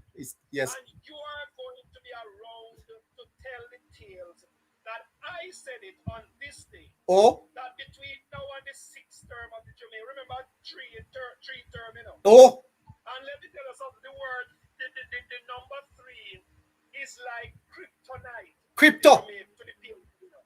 Kryptonite. Well, tell me again what will happen, Mr. Dobney. Because you're a man of God. Let me tell you something. The word 3, September 3rd. Yes. Is like kryptonite. So the operative number in all of that is 3. 3. And that is like kryptonite. Crypto. To the PMP's aspiration. No, Superman and kryptonite. When Superman says kryptonite, it's weekend, I don't know about the crypto. The third term is the beginning. No. The third term is the beginning of the kryptonite moment. For the PNP. It means that when they hear 3, they cringe. Yes, and you are saying that the Politics Plus network will be will be around within the next 3 years. Yes. You're going to grow exponentially. You mean this? Going to become this hello neighbor. It's a nice ring, because just get up in the morning and say hello to your neighbor. Well, Caroline, we'll be happy to hear that. That is not for most of us, Just get up and say hello, neighbor. Yes. Neighbor. And you will see the incremental transformation, the whole issue of that cohesion, the issue of conversing, all of that is going to happen. Big up, hello, neighbor. Neighbor is an awesome program, Big up, hello, neighbor. Big up, hello, neighbor. And neighbor, yes. I am saying to you that within now, we're going to have the 4th term. This is the beginning of another 3 term. You know, Mr. Dobney, you are giving the PNP big problem tonight. They are texting me all type of messages. Say. I want the real big problem in a southern sector because we have to take this constituency. And guess what is happening? Yes. It's 3 constituencies we have in Portmore, And I want let me tell you, it's 3 constituencies. Now we're taking the 3 of them. You're in Catherine. What do you mean? In Portmore. What you saying to me? It's 3 constituencies. They take that one by default. And they take mine by default because they know I was coming for it. Well, That if they did not pay handsomely. yeah. Because let me tell you something, neighbor. I am so proud of my 6,000 odd votes because there wasn't adequate resources to do much more than that. Yes. But if they had just slipped day by high, I would have become your member of parliament. And I could have Well, seen that in my first run against him. But that is history. yeah, this is history. What Yes. we are doing now, Yeah. we are warming up. Yeah. Are you going to run in the local elections? Are you going to offer yourself? Let's see how that. I am always an element of surprise in a name. Yeah, I know. So let that sink in parliament. Well, because at the end of the day, anything can wrestle this country. Yes. This country, our Port Southern St. Catherine from the PMP has to be done this time around. It was nice. It was nice talking to you, Mr. Dobney. Neighbor, really nice. Yourself, and guess what? Always understanding 3 more terms for the Jamaica Labour Party. We're going for 3 seats. Yeah. Well, thank you, sir. Thank you for the positive words and the very thoughtful presentation that you always make. And I see no reason why your voice ought not to be more heard across platforms and, of course, in the Jamaica Labour Party.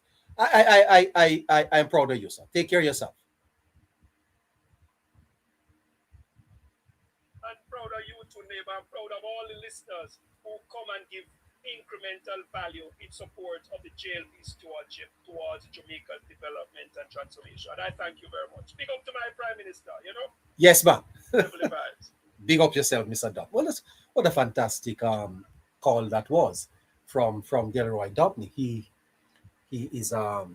was the Jamaica Labour Party candidate in southern St. Catherine.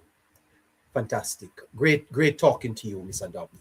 Well, it's 3 minutes after 9 o'clock, and Mr. Dobney has actually brought a shift to the schedule that we have, but you know, sometimes we have to go off script for a while, and it's kind of difficult to get back on script when we get off like that, you know. So what I want to do now is to bring in Joshua John. He has been waiting over on TikTok for quite some time. Joshua, how you doing?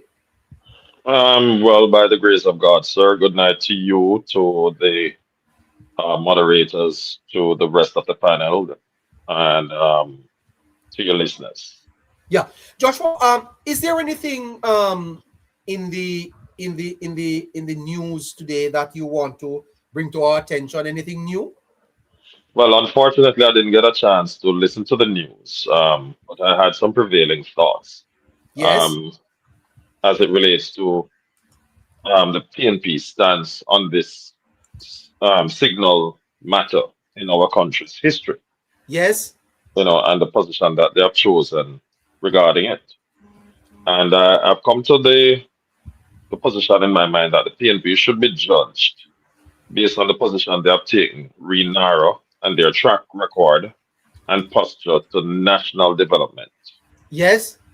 Right? This should be a moment of judgment that should be placed in the court of public opinion or court of national opinion, and they should be judged based on the position that they have taken against NaRRA and their track record and posture to national development. And one of the things that continue to alarm me is the PNP's no. You know, because when we examine everything, you know, I've come to the position in my mind that the PNP no not only means the rejection of the rebuilding of a town, but the rebuilding of commerce and also the rebuilding of a better rebuilding and betterment of people's lives. That's what it really is indicating, you know. Yes. So this is not just restricted to the rebuilding of a town, but it's the rebuilding of commerce and the rebuilding and betterment of people's lives. PNP also demonstrate that they are still wedded to the ideology of the 70s that plunged Jamaica into debt, debilitate the country's finances, damage our international relationships, and brought disorder and deep poverty to our people. That's what they're still wedded to. And it should never be underestimated. The value of that no, and I use it um in a very corny way, as it were, in because what they're really saying is what they think about Jamaica, that Jamaica should not advance. Jamaica should not move from where it is. The agenda of the PNP is far more important to them than Jamaica's advancement. That's what they're telling the nation. And I think the nation must take time out and pay keen attention to it. You know, we must we must push back at this. Not, and I'm not just talking persons who are wedded to a political party. I'm talking the nation at large. We must push back at this because the development of Black River, St. Elizabeth, will be scaled to meet the varied needs of the western end of the island. What do I mean by that? Let us look at some of the things that the western end of the island offers. The western end of the island is not only the food basket of the island, but it can be classified as the tourist capital of the island. In addition to that, with the rebuilding of that town, commerce, with the growth of commerce, it will serve as a model not just for Jamaica, perhaps, but even for the wider Caribbean. To say what we can do. I remember reading a story when I was a little boy about Holland, the country known as Holland, and how they had water issues whenever the rose. And they had to build what was then referred to as a dike, even though I was such a young lad then. I remembered it. And the dike saved the town. Likewise, the rebuilding of Black River will take into consideration what is needed going forward, not just for Jamaica, in terms of towns that are at risk of natural disasters, because it will show our engineering prowess, our artisan at work, and even our city planning strategies, right? So largely it will incorporate much more than a government, a prime minister having a vision for a city. Yes, it incorporates that.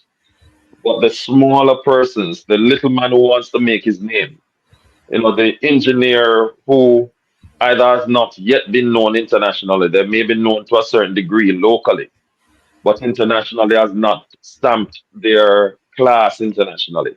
The person who will design the new Black River, they will forever be their reputation will be etched forever in history as the person who designed the city to withstand the ravages of hurricane and high tides, and ultimately was prepared to advance us into the 23rd century. That smart city that we have been talking about, not the kind that the PNP wants to mislead the people into believing that the government will be putting forward, but that smart city that, as it says, a smartwatch will tell you what your body temperature is, how much miles you walk in a day, how much steps you put in. That's what a smartwatch does. So when we look at a smart city, it's really something that is designed to take into consideration what are the needs that for that particular area. So you know, but the PNP's vote against these things. The PNP is saying that we don't want Jamaica to advance, despite the noise that we hear, right, and the rhetoric and the so-called concerns about too much power being levied and being handed to the prime minister. That's not the real issue, because the prime minister will not have as much power as the PNP is trying to convince the nation that he will have. There are checks and balances. The Auditor General is one of them. The cross section of Jamaica society, private and public people, right? There is Parliament that will also be there to determine, and then there are a whole lot of different agencies under one umbrella. You want to tell me that all of these agencies that are there, the NAAs, the jet, and all of these agencies that people are leading who have their reputation to protect would just sit by and allow one man to put their livelihood and their reputation at stake. I dare shudder to think that that would happen. Jamaica is not like that. Not even under the PNP, who has, bought out Jamaica hook, like, and sinker, as it were. Not even under them, this would happen because a whistleblower at least would have said something. So we're saying to the rest of Jamaica that Jamaica is in good hands, and we are saying continue to keep an eye on the PNP, not so much on this government. Yes, you will keep an eye on the work that is happening and ensure that you get value for money at the end of the day. But remember that we have a 3-year take up in which to begin this entire thing and basically to complete the collection of the loan and the usage of it, right? And so the PNP stalling all of this under the guise of concern is really stalling your advancement, your development, your children's future, your the putting away of even your pension on all of these. The longer it takes is the longer it takes for you to gather what you need to gather for tomorrow.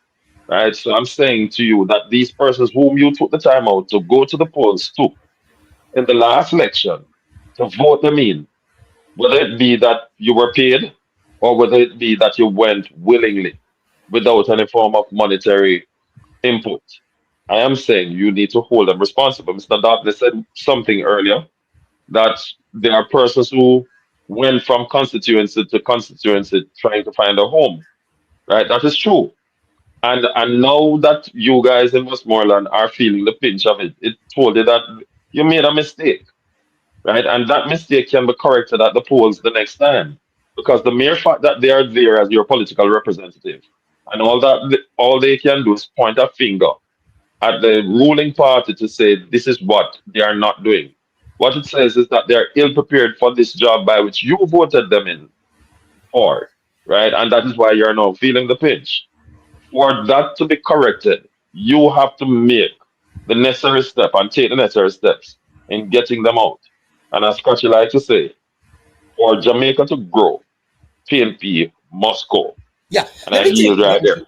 let me take you to the parliament, Joshua, because there's another layer that is being added to this, and that is the Speaker of the House. Once again, the PNP is putting up resistance, suggesting in one instance that we may need an independent speaker. Is this part of the overarching distraction strategy of the party? Do you think that it has anything to do with the speaker's ruling, or is it just part of the PNP trying to grab headlines and trying to distract? Sir, it is clearly a distraction. The PNP was the one themselves who, when she was assistant to Marisa Dalrymple, the Honorable Marisa Dalrymple, never had an issue with her.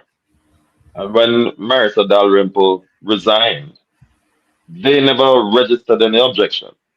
And immediately after, they sanctioned her assuming the role of Speaker of the House. Immediately thereafter, they started clamoring, starting with Philip Paulwell, who's a hypocrite, right?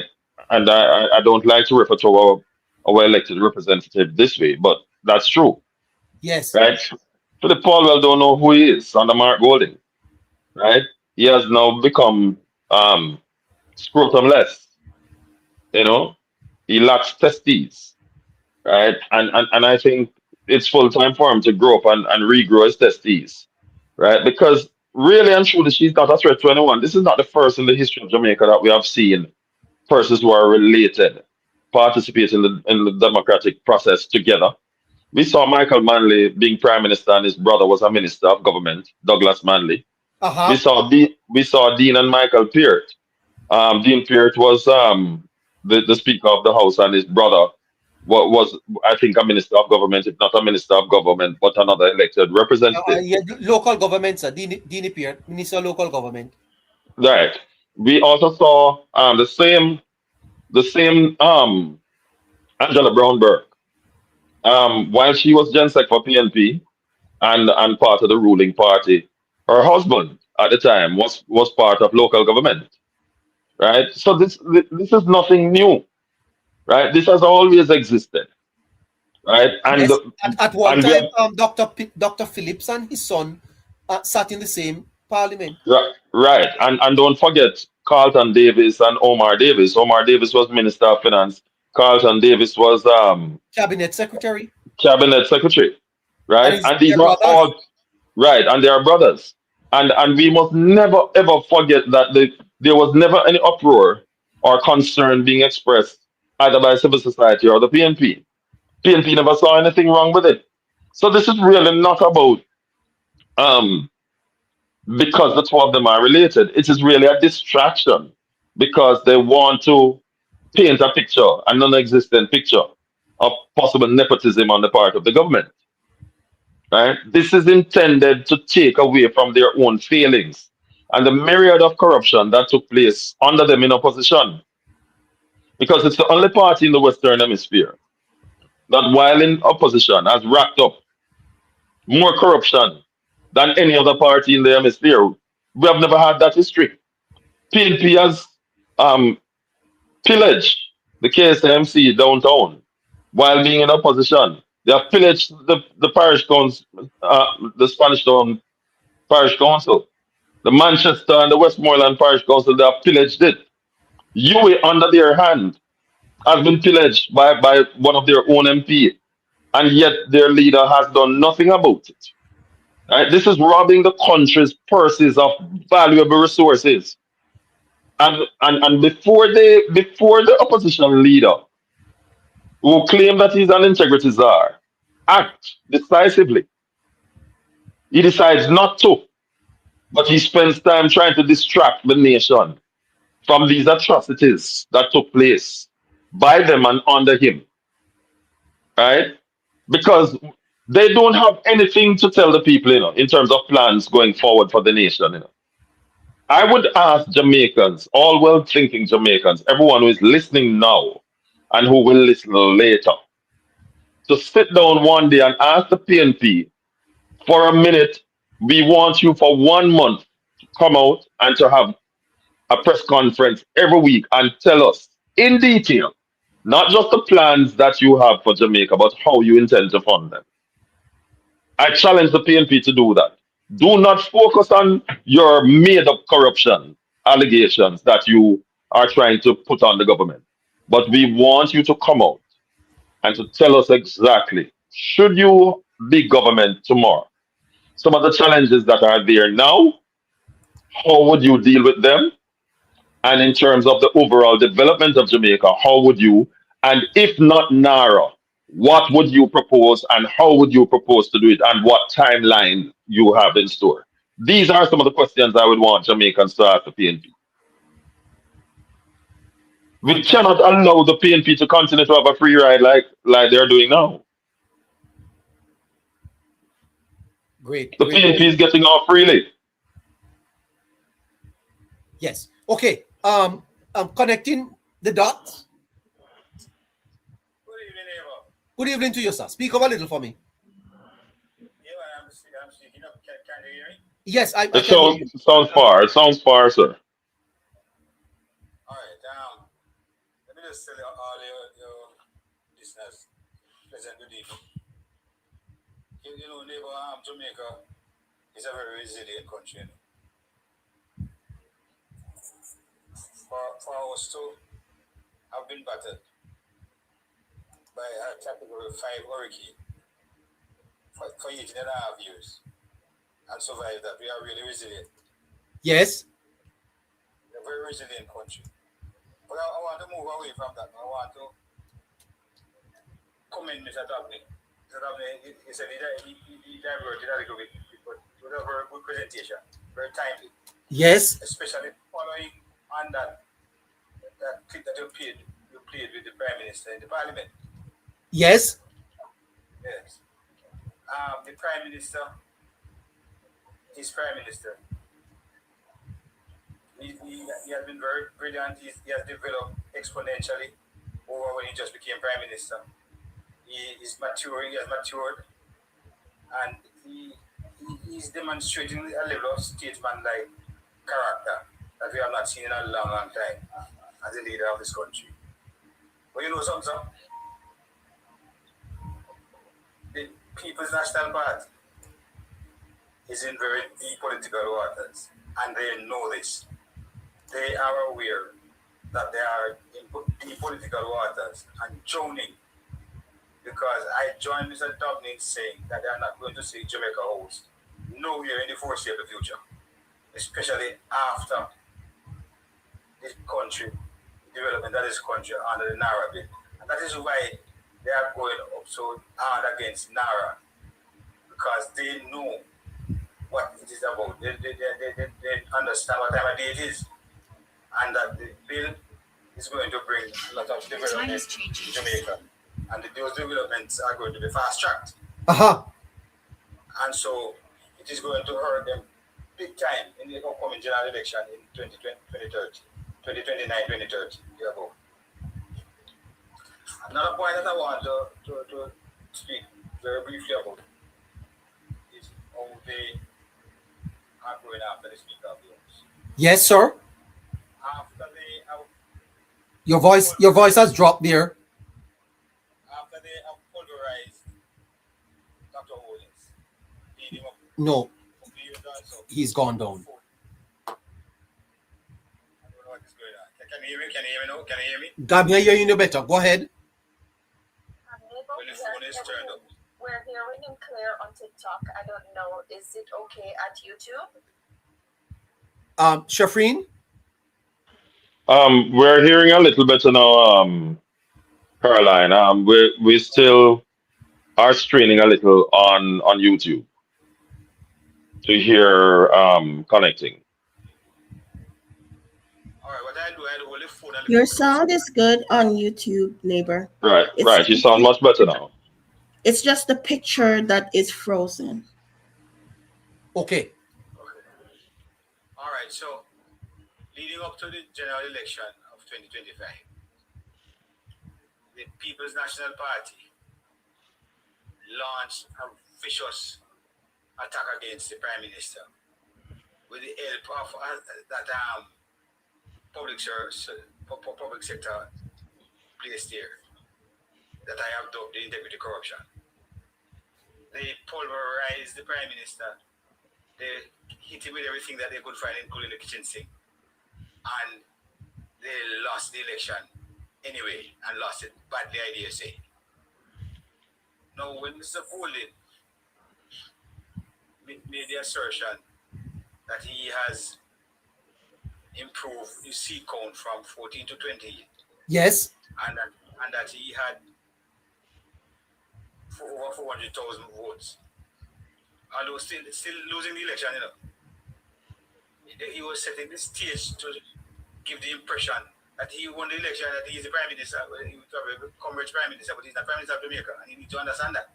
The PNP and Mr. Bolin need to understand that they lost the election, and they are the opposition, and they should assume their roles as opposition, not as government. They are the government.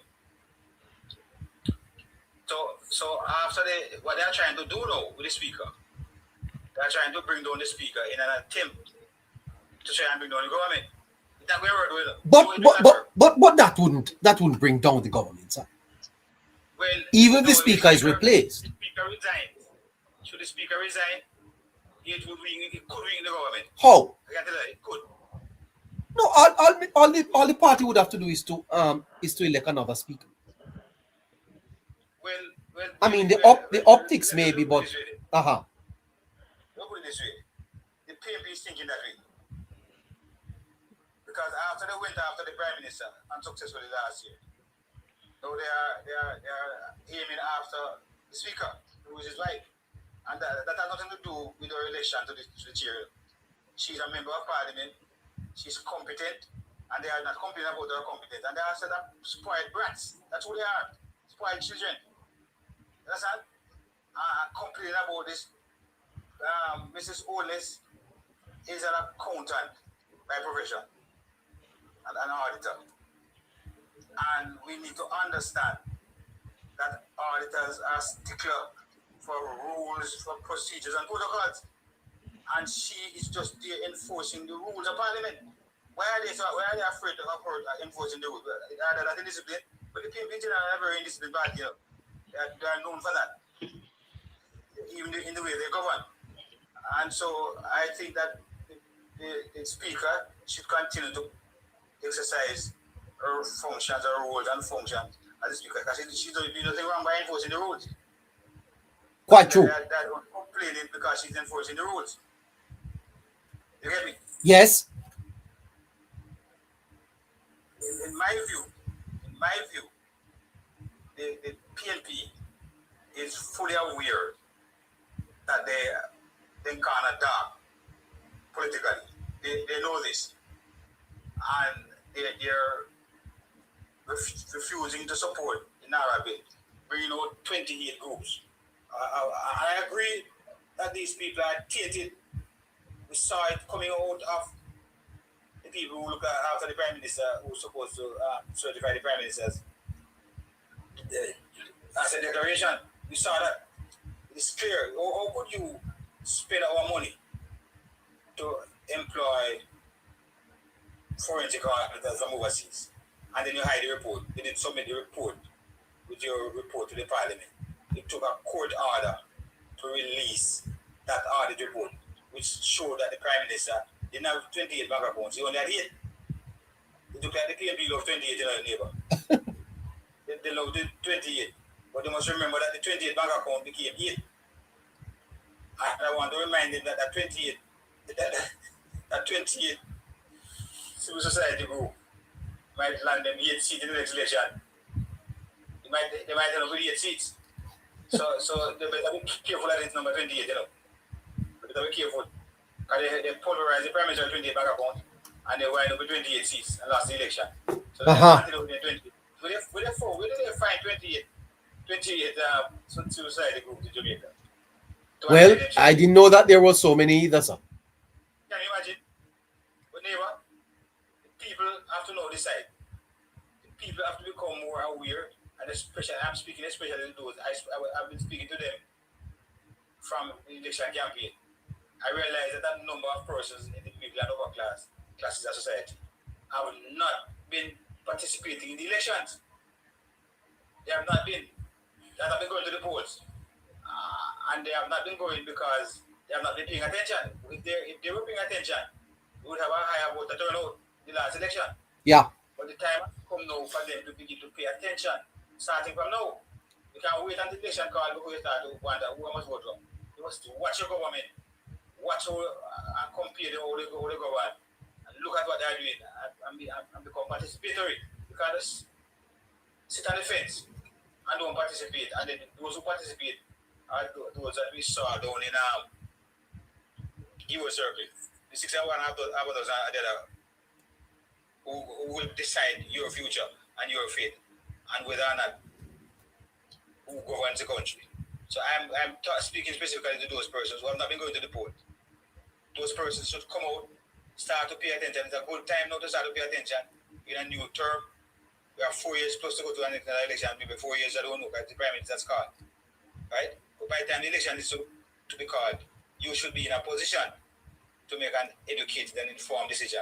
And I am not encouraging anybody to become tribal political supporters. Support because you are born Labour, you are born PNP. Fascinating time ahead. Well, it's 9:30 and we have another half hour left here. I'm going to be taking you to Montego Bay. Montego Bay is at the heart of our tourism, and it deserves some attention. The Prime Minister did speak about Montego Bay in his budget presentation. After Hurricane Melissa, we have a real opportunity to rebuild and do things better. The Prime Minister is saying they will invest in proper flood control to protect communities like Catherine Hall and West Green while opening up Freeport for modern waterfront development. Here is the Prime Minister before we go back to Member Harry. For modern waterfront development. Well, that's not it. That's the YouTube. Yes. A pass. Let's hear the Prime Minister speaking about Montego Bay Harry, pick up afterwards, please. Hold on. I'm not so sure what's happening here, but we're having a little bit of a technical problem here. Let's turn that off, and let's pick this up here. Okay, let's pick up the Prime Minister now. Montego Bay. Hurricane Melissa inflicted severe damage across Montego Bay, particularly in the coastal communities of Catherine Hall and West Green and Freeport. The destruction was painful, but it has given us something valuable, a once-in-a-generation opportunity to reimagine this corridor in a way that is bolder and more resilient. But we must first protect the city, which is a key pillar of Jamaica's economy. Montego Bay has long been vulnerable to flooding. Its rivers, when overwhelmed, have repeatedly brought misery to communities. The government will therefore undertake significant investments in river training to contain, manage, and direct floodwaters away from communities and commercial areas and critical infrastructure. All right. So, Madam Speaker. So that's good news for Montego Bay. Montego Bay, right? Which parish is Montego Bay in? St. James?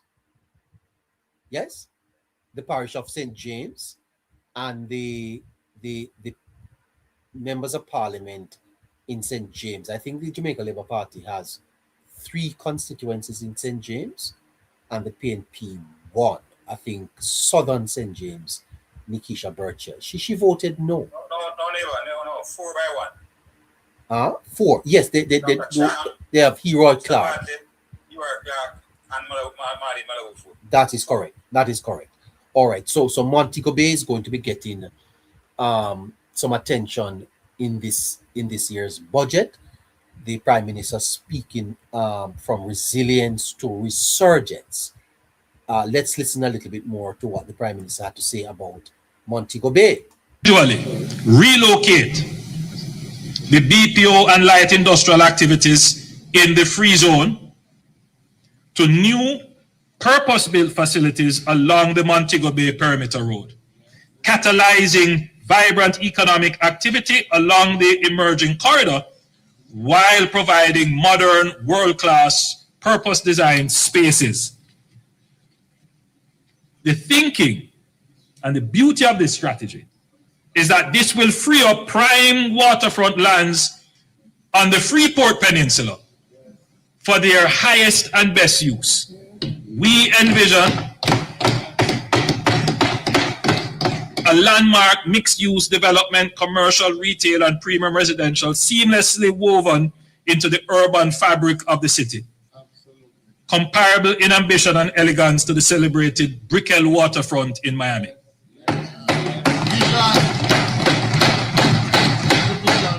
And at the heart of this vision will be a performing arts theater. It always is a puzzle to me. Every hotel has to have their own entertainment package. You know, we could invest in developing real premium entertainment if we had a proper performing arts center. So a performing arts center coming from Montego Bay. To come and have plays there that the tourists could, instead of having to be stuck in the all-inclusives, they have somewhere to go. Locals can have somewhere to go. So the thinking, and you know, one thing with this government, we apply strategic thinking to everything. Everything. Government applies strategic thinking, eh? It was developed along the coast. Very important that it was actually coastal, so that because it's close to the port as well. Because the idea was like manufacturing, you get on a ship and you go. But things have kind of changed a little bit, because most of what the work that the free zone is doing has nothing to do with shipping. We ship it via email. In other words, the Freeport is now doing digital services, BPOs. They don't need to occupy valuable premium. All right, so that's Montego Bay. Getting a lot of In addition, And the member of parliament for North. Let's Falmouth is a case study in the exist and then Falmouth. We're going to end with this one. Falmouth. to the intensifying impacts of climate change. The flooding of the town, the failure of its drainage infrastructure, and the severing of its road connections during Hurricane Melissa were not random misfortunes. They were the predictable consequences of a town whose layout, institutions, and infrastructure were simply never designed for the climate realities we face today. We cannot simply rebuild what was there. We must fundamentally reorganize Falmouth. So Falmouth will be reorganized. Eh? I see, Madam Speaker, big smile on the member of parliament for North Trelawney, who, unlike most MPs, she actually lives in her constituency and lives in the town of Falmouth. The dragline, which is the critical drainage canal running east to west through the town, provides a natural organizing boundary. It is both the town's most important piece of infrastructure, and as Melissa demonstrated, it is the most neglected. Major infrastructure works will be undertaken to clean it and progressively modernize it into a functional water feature that both protects the town and enhances the remarkable Georgian character. What an amazing thing that's going to be happening in Falmouth. But more than that, the dragline will serve as a boundary between two distinct and complementary zones of reimagined Falmouth. North of the dragline, closer to the sea, the focus will be on what the waterfront does best: tourism, heritage, recreation, and coastal protection. The magnificent Georgian historic core, the Albert George Market, the Falmouth Courthouse, the Tharp House Complex, the churches, and the Baptist Manse will all be preserved as far as possible. The cruise port and the waterfront will be enhanced and activated as world-class visitor experience. South of the dragline, we will build the resilient civic backbone that Falmouth has never had. The hospital will be relocated inland. It's a very important point, members. Falmouth getting a new hospital. Parliament, we will be relocating the Falmouth Hospital inland. We have identified somewhere. We'll make that known as soon as we have finalized the land. And this will be away from the flood zone with direct access to the North Coast Highway so that it remains fully operational precisely when it is needed. During the pandemic, I flew to the hospital, and again, I want to commend all the hospital workers, but I wanted to commend the Falmouth workers in particular as I visited them. Very difficult circumstances, but like everywhere else, they were there doing their service. A new urban center will be built to modern standards of climate resilience and will consolidate critical public services and give people of Trelawney the standard of public facilities they deserve. Further south, anchored by the Trelawney Multipurpose Stadium at Florence Hall, we will finally deliver on the promise this facility has always held. We will be developing the area into a world-class sports center for sports training, major events, and sports tourism, while building around it vibrant housing and a commercial nucleus that brings permanent economic life to this corridor. We have had several proposals come to use the Trelawney Stadium, but the government was never fully in a position to convert this into a sports tourism entity. Would require not just the facility. We would have to put in place infrastructure, water, proximity to working and resilient health facilities, proper housing, all the things that would be required to make such a facility work. So we were never in a position then to do it. But today, Madam Speaker, we're bringing all the infrastructure together so this can actually now become a center of economic activity. Imagine that. Falmouth, okay? That is what is happening. So we took you to Montego Bay, we took you to Trelawney, we took you to Black River. All of these things are to happen in in um in and around, the next couple of years. And Next that 4 years, Nebo. uh Completion for the next 4 years. 4 years. And that brings us now to the delay. No, no, no, no, no, Harry. None of what we have played there tonight. Some of this is waiting on the NaRRA bill. Am I not correct? You are, Nebo.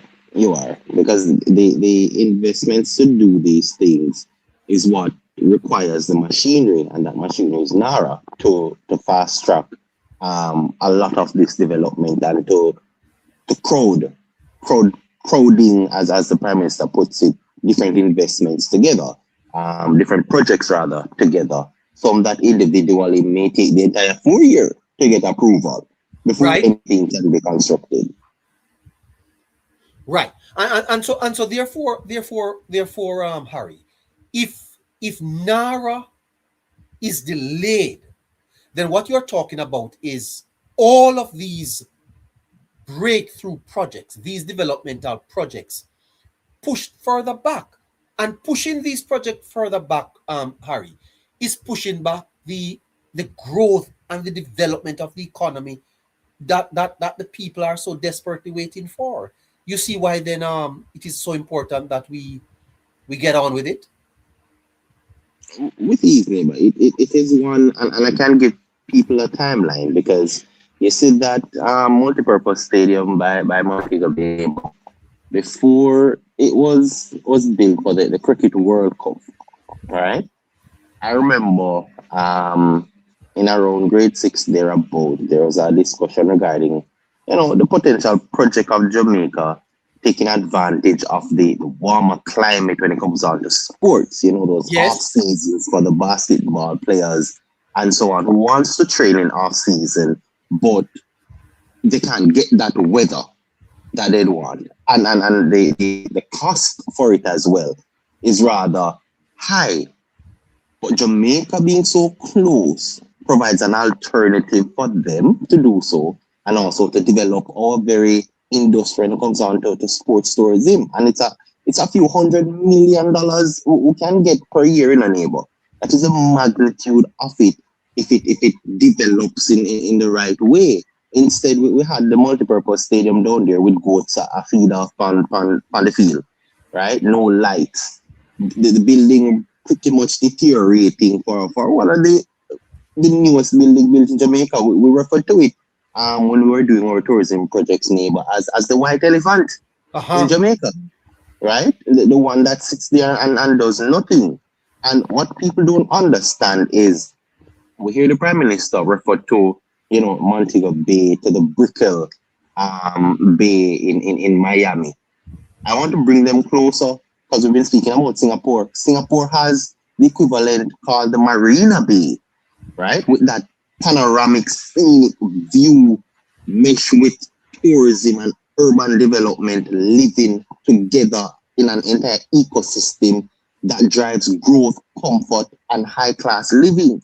Yes. We're getting a taste of that with I don't remember what the buildings are that are being constructed in Montego Bay name. The highest in the country. I can't remember the condos that are being built there. But that is giving Jamaica an idea as to what Montego Bay will transform into. And I want to implore everybody who is listening to us, please go and do just a Google search and look at what the Brickell Bay in Miami looks like, because it has a 1 mile walk around stretch. That is where the Prime Minister would have spoken to the lighting of Montego Bay, where Bottom Road would be just for pedestrians. Yes. So it is re-imaging and creating similar to world-class scenes, world-class bays around the world, and we have a natural advantage at that, right? The Singapore one, in terms of Marina Bay, does similar. It may not have the hilly inland view behind it as we do in Jamaica, right? That is how blessed we are to have almost the ultimate when you compare us to the other two. have the ultimate scenery, and we can now exploit what Mother Nature has Imagine given them. Black River. Imagine Black River. Harry. Neighbor, You ever drive through Black River? I have, neighbor, a few times, and I can tell persons for one other thing, and because tourism is my baby, so I know it really well. Yes. You see that area for Font Hill, neighbor, I think that's what it's called, Font Hill area, where it is more for ecotourism. TNT, Trinidad and Tobago, right? Trinidad is the urban aspect of the republic.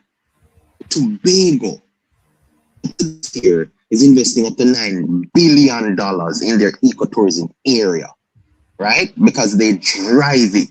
It is where we have different species of animals and tourism. Tourists go there and get views. They go with boats and see different species of bird.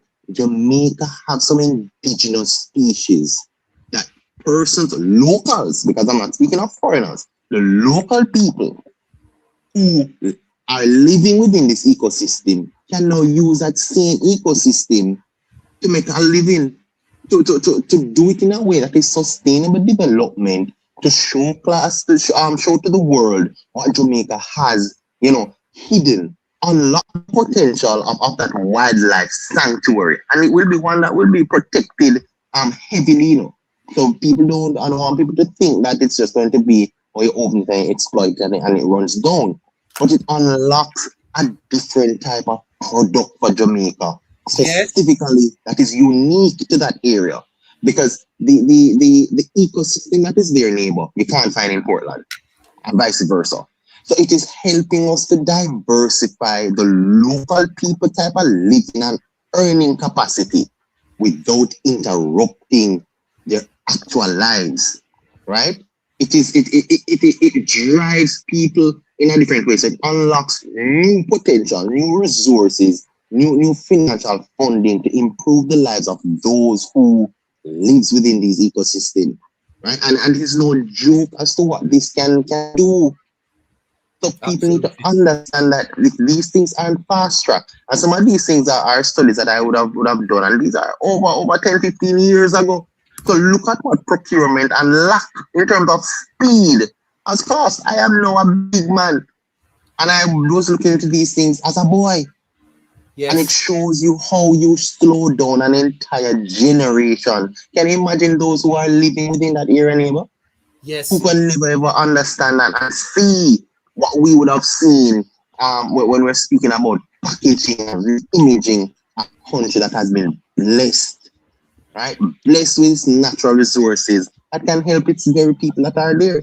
The development regarding this within the next 3 to 4 years is exponential. It is one in which we may never ever be able to achieve again, because while Melissa would have taken away the 6% of our GDP, what it has done is given us now an opportunity to unlock, not just to build better and build back, but to unlock new areas, new types of products, improving people's lives while doing so, and showcasing to the world that Jamaica is not just a tiny dot in the Caribbean Sea, right? But one in which can be known as a major hub, right? That sits between three major continents, right? Europe, which is to our east, the North America to our west, and down south is South America side.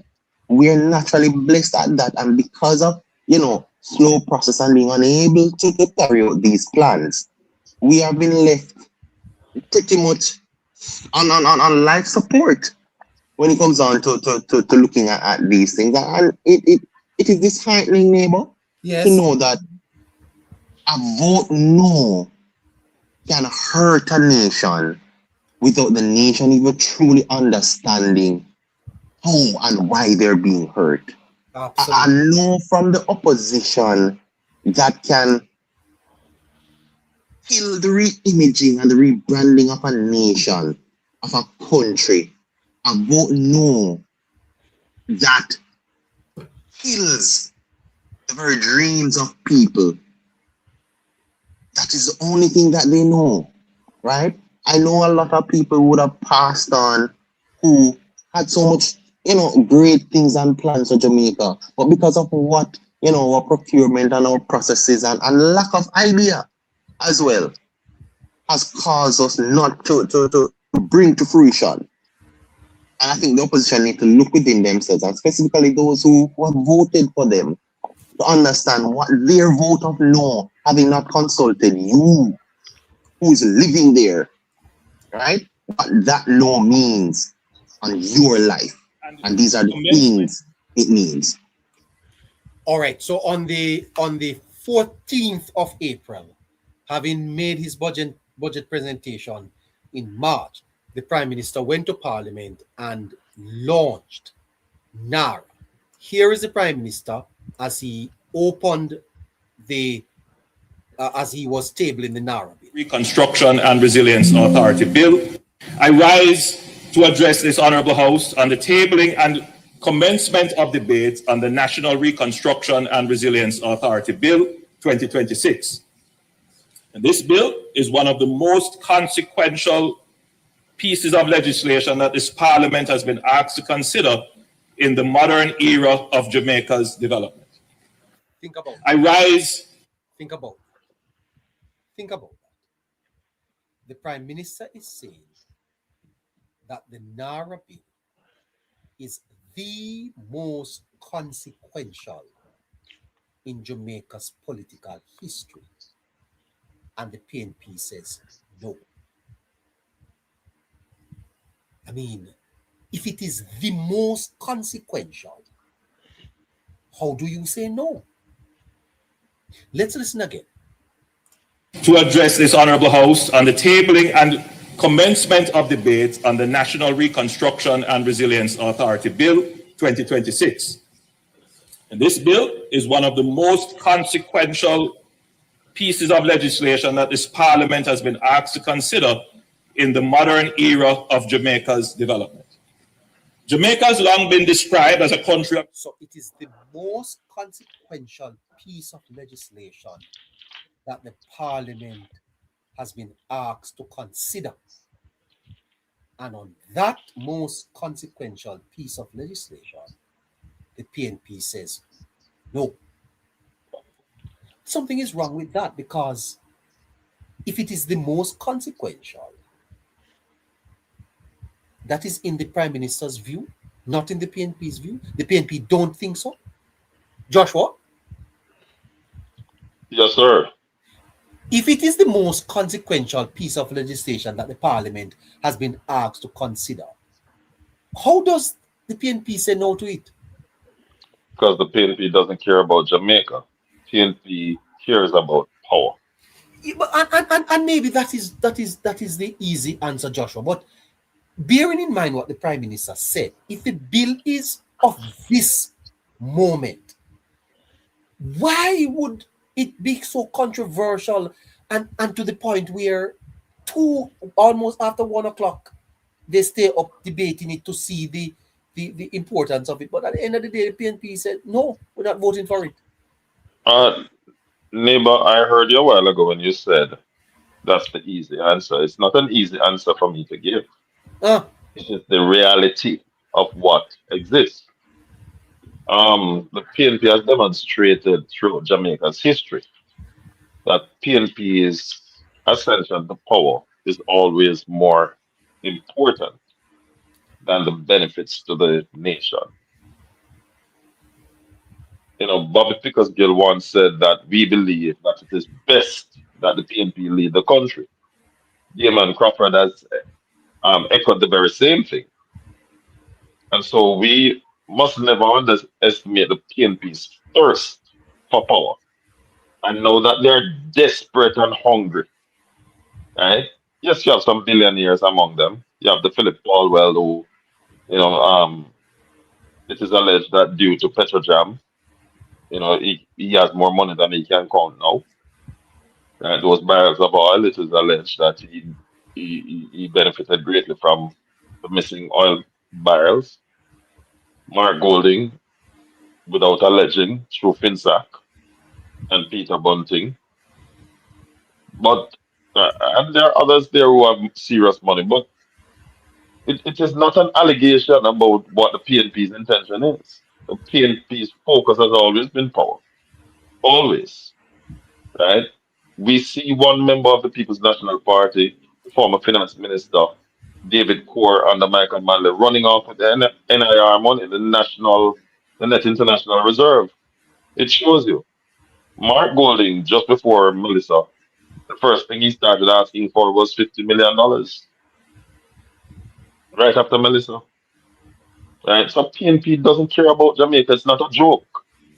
It's not an easy thing for me to say, because it's a frightening thought to think that you would want to line your pockets to the detriment of the rest of the people. We see people down by Westmoreland suffering. And I will say this not because I want to rejoice.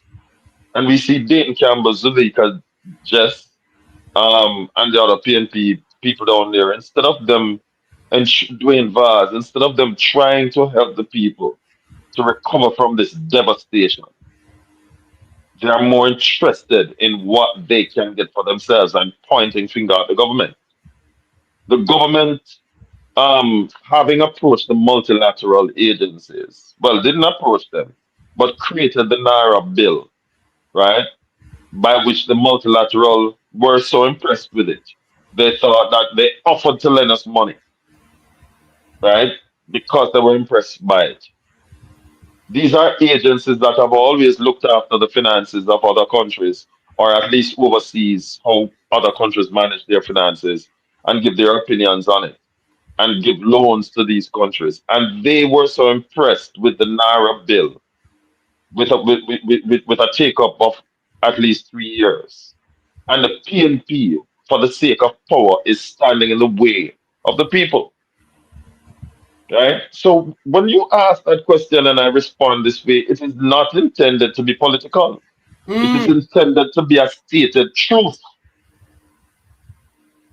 We have to pick It it is up. intended to be a stated truth, and it is a stated truth.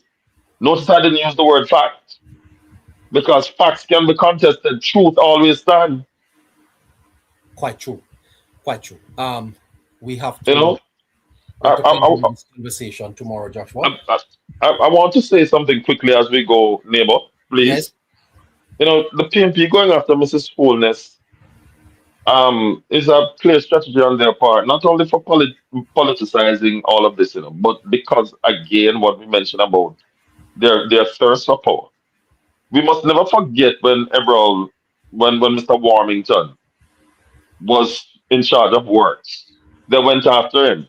He was their focus at the time. And now that he is no longer there, they criticize Mrs. Holness and praise the same Edward Warmington that they used to criticize. And so the aim is to get her out of the seat and to get somebody there, and then the person will be so nervous in the application and administration of the rules of the House that the PNP will run riot through the House.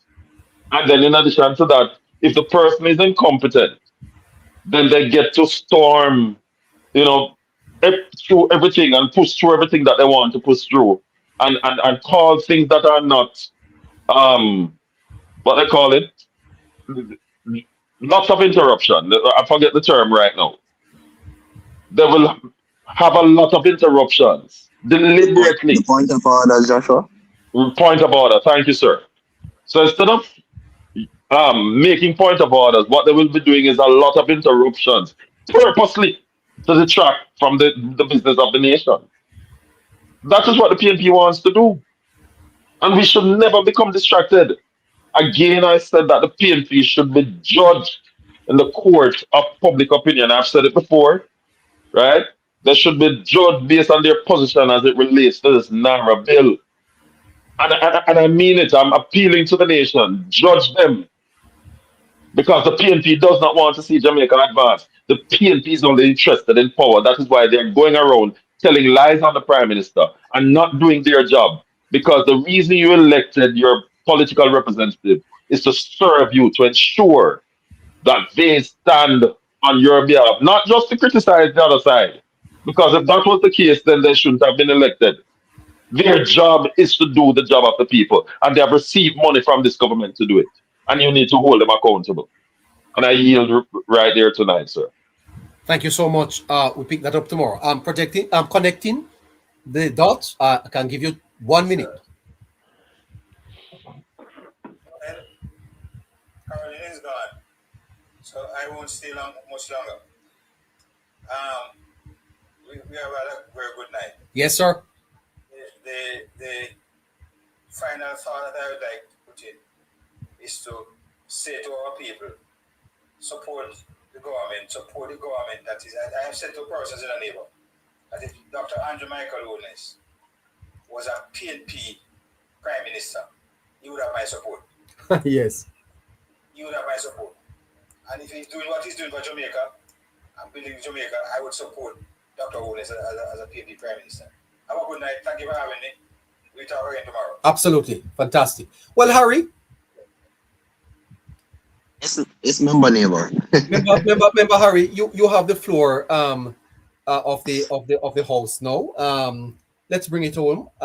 2 minutes after 10 o'clock. Let's sum up what we did tonight, Harry, and tell our people, our folks on YouTube good night. Well, let me start with YouTubers. You know, it's always a good night, well, a great night to have the company of the YouTubers, neighbor.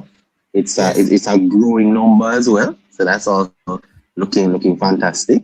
You know, not just from our standpoint, but to know that we're reaching more Jamaicans, we're reaching more people with conversations that matter, and that speaks volumes more than anything else. Yes. Right? We've come a far way, and it is through the support of the neighbor rights and the people that have listened to us and have seen that we bring the truth, bring the facts, and cover, you know, the heartbreaking stories that Jamaicans need to hear. And yes, we're always thankful each and every night as numbers grow. But always I'm going to say, tell a friend to tell a friend, and that friend to tell a friend about the Hello Neighbor show, and to like, share, and subscribe from the YouTube channel.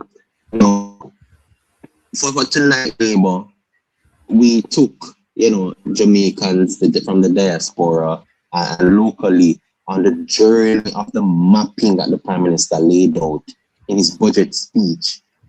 That will be unlocked by NaRRA, that consequential bill, one of the most important bill in modern Jamaican history, right? Not just for a good thing for the current administration, but more importantly for the advancement of Jamaica, for Jamaica to finally, you know, see some level of growth, the growth that they should have gotten, I always say, 3 to 4 decades ago. NaRRA is also one that will enable some level of continuity, of projects that will drive economic growth, will drive the improvement in the lives of the people that put these persons in power, right? On both sides, all 63 members that sits in Parliament. But what it does, it helps to take Jamaicans from out of that survival mode economically to now a level of resurgence where they are building back with the future in mind and not building back what was there, because what was there can't withstand, you know, what is happening in the rest of the world, and geographically where we are, building back cannot, you know, allow us to advance because of the category type of hurricanes and disasters that may come.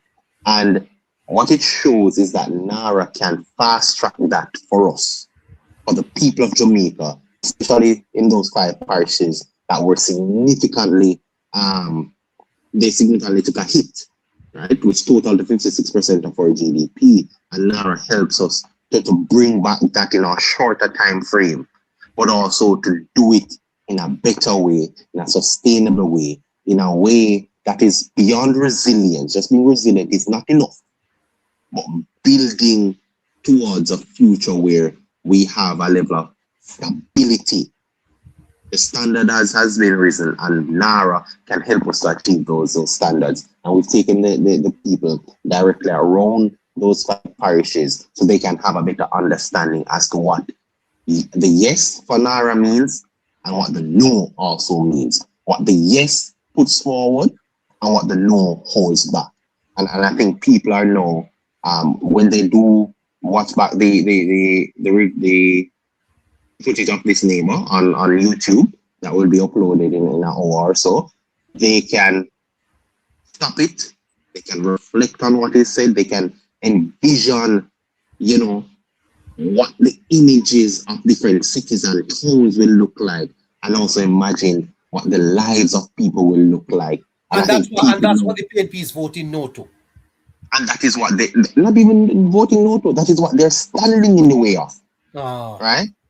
That what we saw with Angela Brown Burke, how they stood around her, blocking the marshal and defying the rules. The no is just like that, neighbor.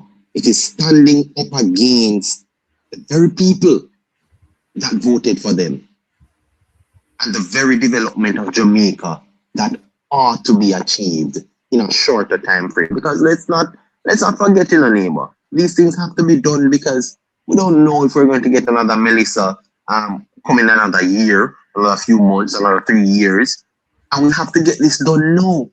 And we are also seeing where developments, because now we'll have the government spend money that they couldn't spend, right? Because the government has a challenge to spend the very money to create development because of these procurement measures and so on. You're waiting 4 or 5 years to get an approval. By the time you get the approval, you get voted out.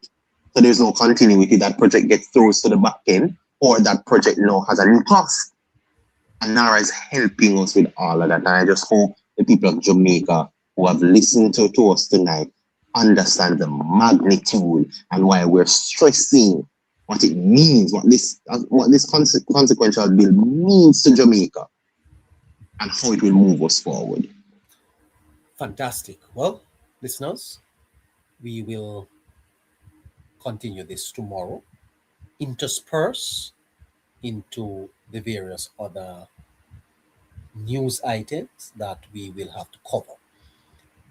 I will pick up tomorrow the Prime Minister's introducing the NaRRA bill, and I will also bring you some further highlights from the Prime Minister's budget presentation, because the budget and NaRRA is what is going to push Jamaica forward. I want to thank you for joining us tonight. Thank you for all the support, all the love, all the things that you do for the Politics Plus podcast. Please remember, your support is always welcome and is needed for us to continue the program. Until we join you again tomorrow at 7 o'clock, your neighbor signing out and wishing you all a fantastic Wednesday night, Thursday, and definitely we'll be on with you again tomorrow at 7 o'clock. Have a great night and take care of yourselves, okay?